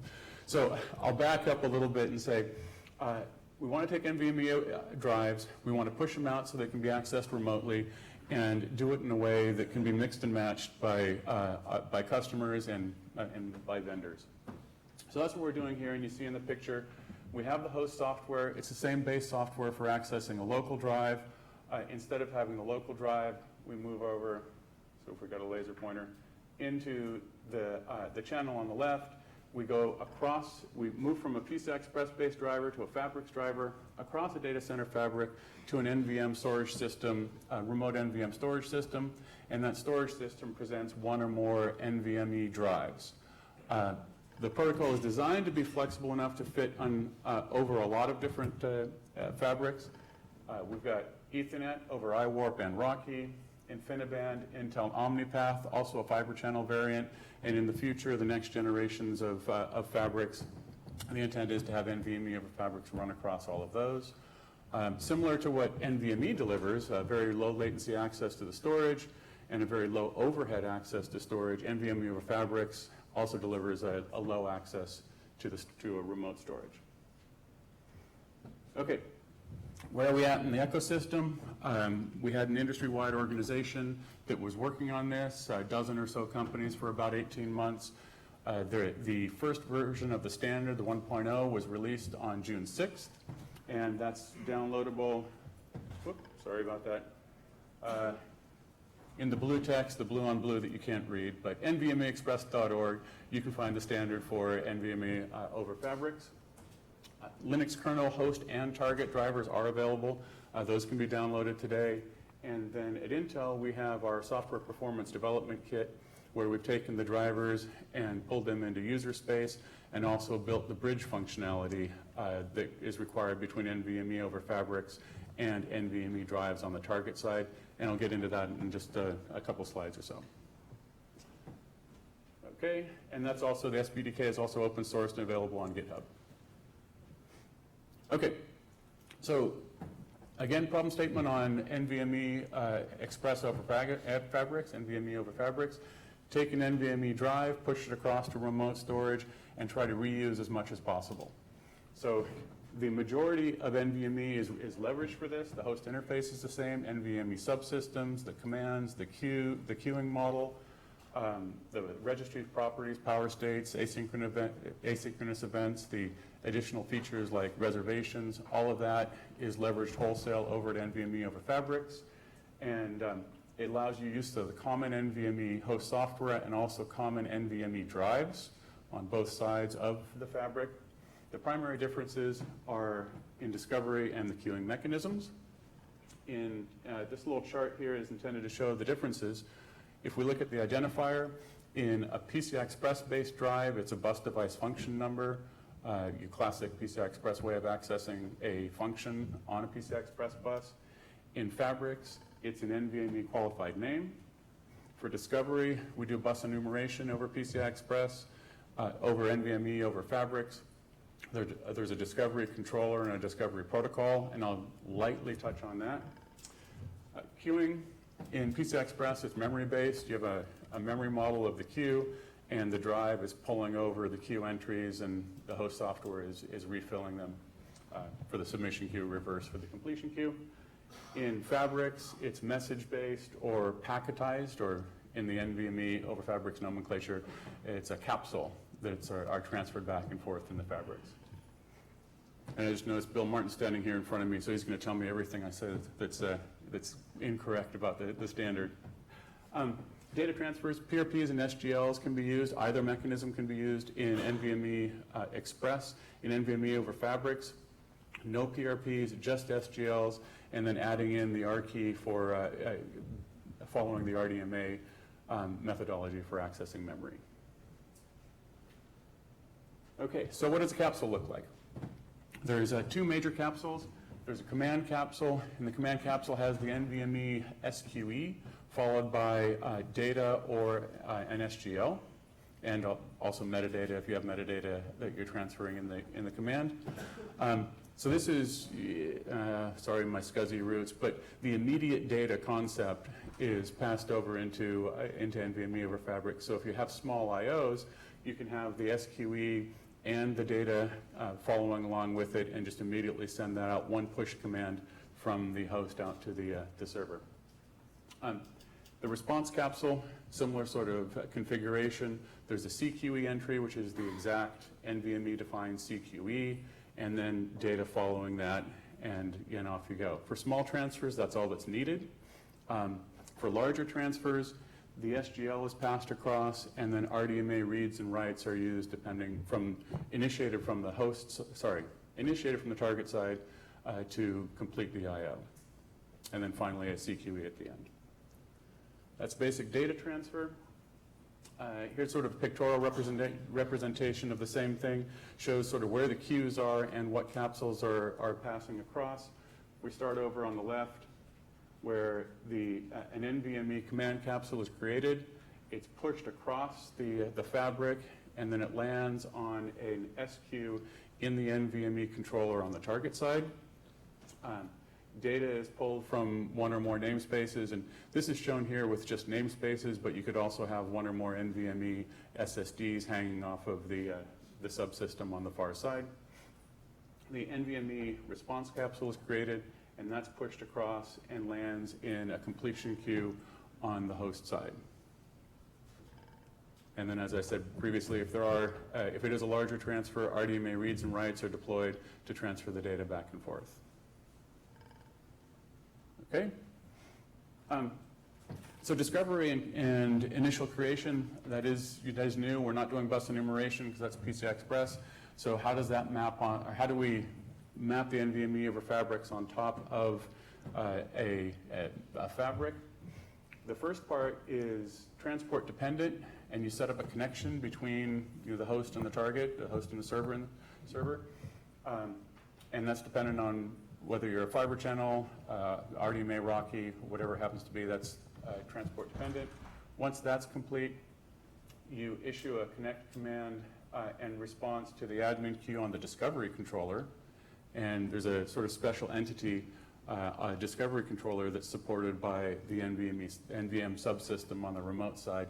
That through that controller, you can query the controller and determine what sort of services it has, how many NVM subsystems it has, and what the properties are of those subsystems. At that point, you can connect up to each one of the subsystems that are presented by the target side. Optionally, there's an authentication step if the NVM subsystem requires it, and you need to go through an authentication step with each one of the controllers that you're talking to authenticate with the host with the server there. Once that's done, you've set up your queues. You've got your admin queues, IO queues set up. The IO queues have a mapping with the connection, if that wasn't clear. So, a connection that's coming in is mapping to an IO queue that's on one of the devices that lives on the NVM subsystem, and you're off to the races transferring data. Okay, so what are the use cases? Not intending to show the whole world of use cases here, but just some ways that we're seeing customers that are looking at NVMe over fabrics, how they're planning to deploy it. One is a classic sort of hyper-converged or scale-out use case. You have a bunch of servers. You need to be able to access storage on a remote server. You can use NVMe over fabrics to be able to access that data on a remote server. Middle case, the disaggregation use case. The NVMe drives are fast and expensive. You can take those drives out, put them onto a singular chassis, and be able to access them across a fabric. And there are a number of people who are doing that today, both with NVMe over fabrics and with some proprietary interfaces. Moving over to the right, we have the classic external storage. And the classic external storage, also called sort of the SAS replacement use case. In this case, the back-end fabric of an external storage array can be switched out from SAS to NVMe over fabrics, and the JBODs now are the NVM subsystems presenting up the storage to the head of the array. So not intended to be exhaustive. There are a bunch of ways to use this, but this is what we're seeing from customers that we're talking to. I wanted to get drilled down a little bit more into the disaggregation use case, and then at Intel we're trying to eat our own dog food and build out a system with NVMe over fabrics and make sure that we've got all of the wrinkles worked out of the system. So if we look at this case here, in a disaggregated case, we have a disaggregated compute node, and very thin compute node, little to no storage, maybe a boot drive, but not too much. A scalable fabric, and Ethernet with RDMA satisfies the scalable fabric. And then some disaggregated NVMe storage node. And that may have some low level of processing power, a bunch of drives on it. You can build these either capacity optimized, caching optimized, performance optimized, but point being, you can build a building block for building your disaggregated system. And the model we've got here, we have capacity optimized and caching optimized, and then from there now I can scale out all the variants of my system. I can scale my compute nodes based on whatever my compute needs are.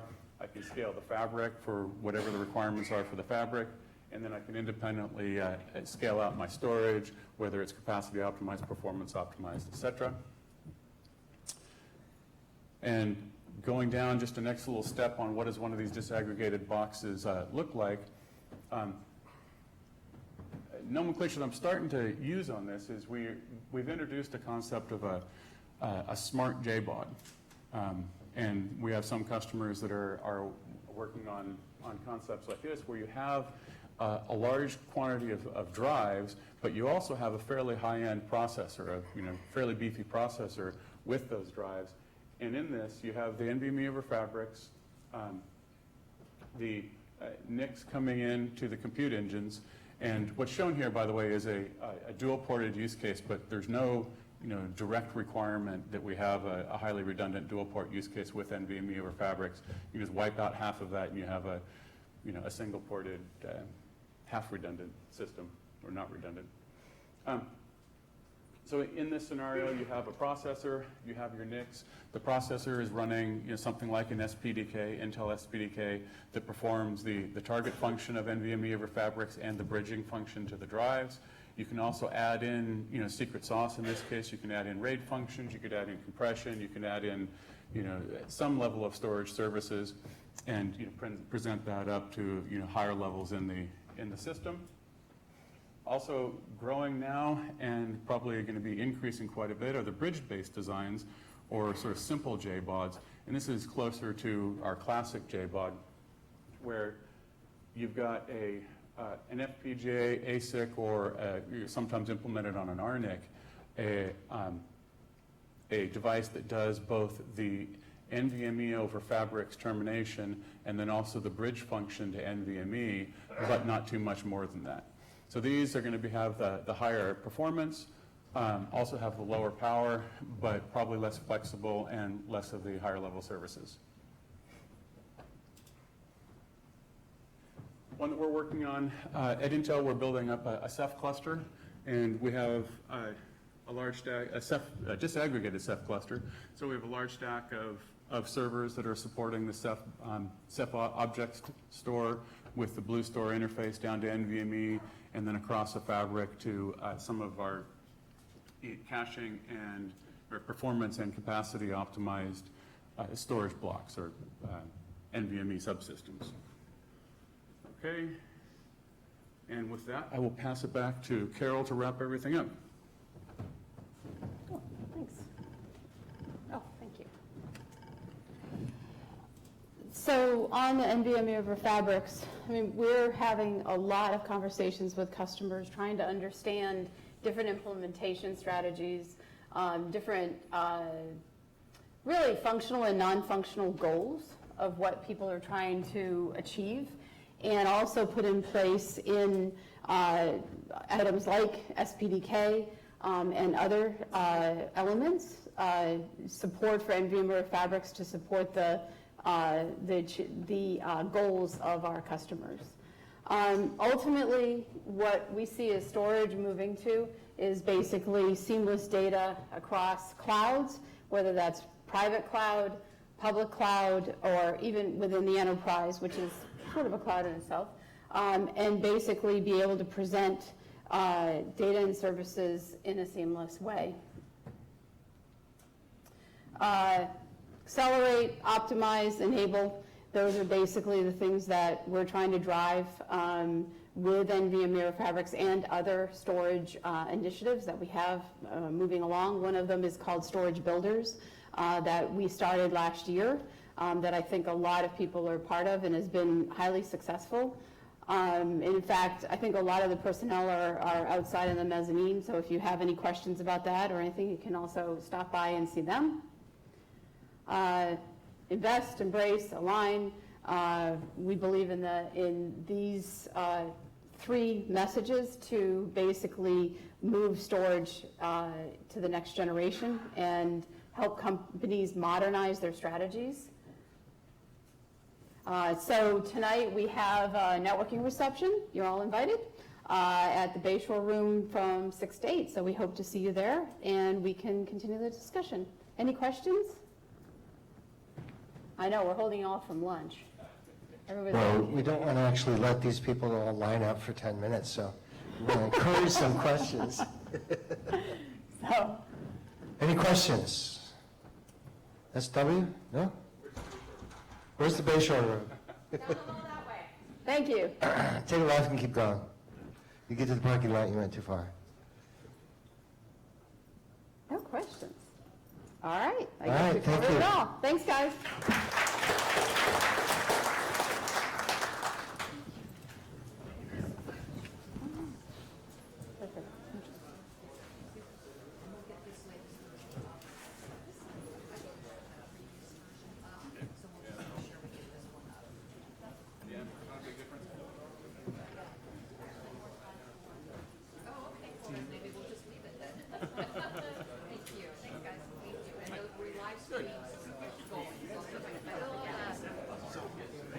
Hi.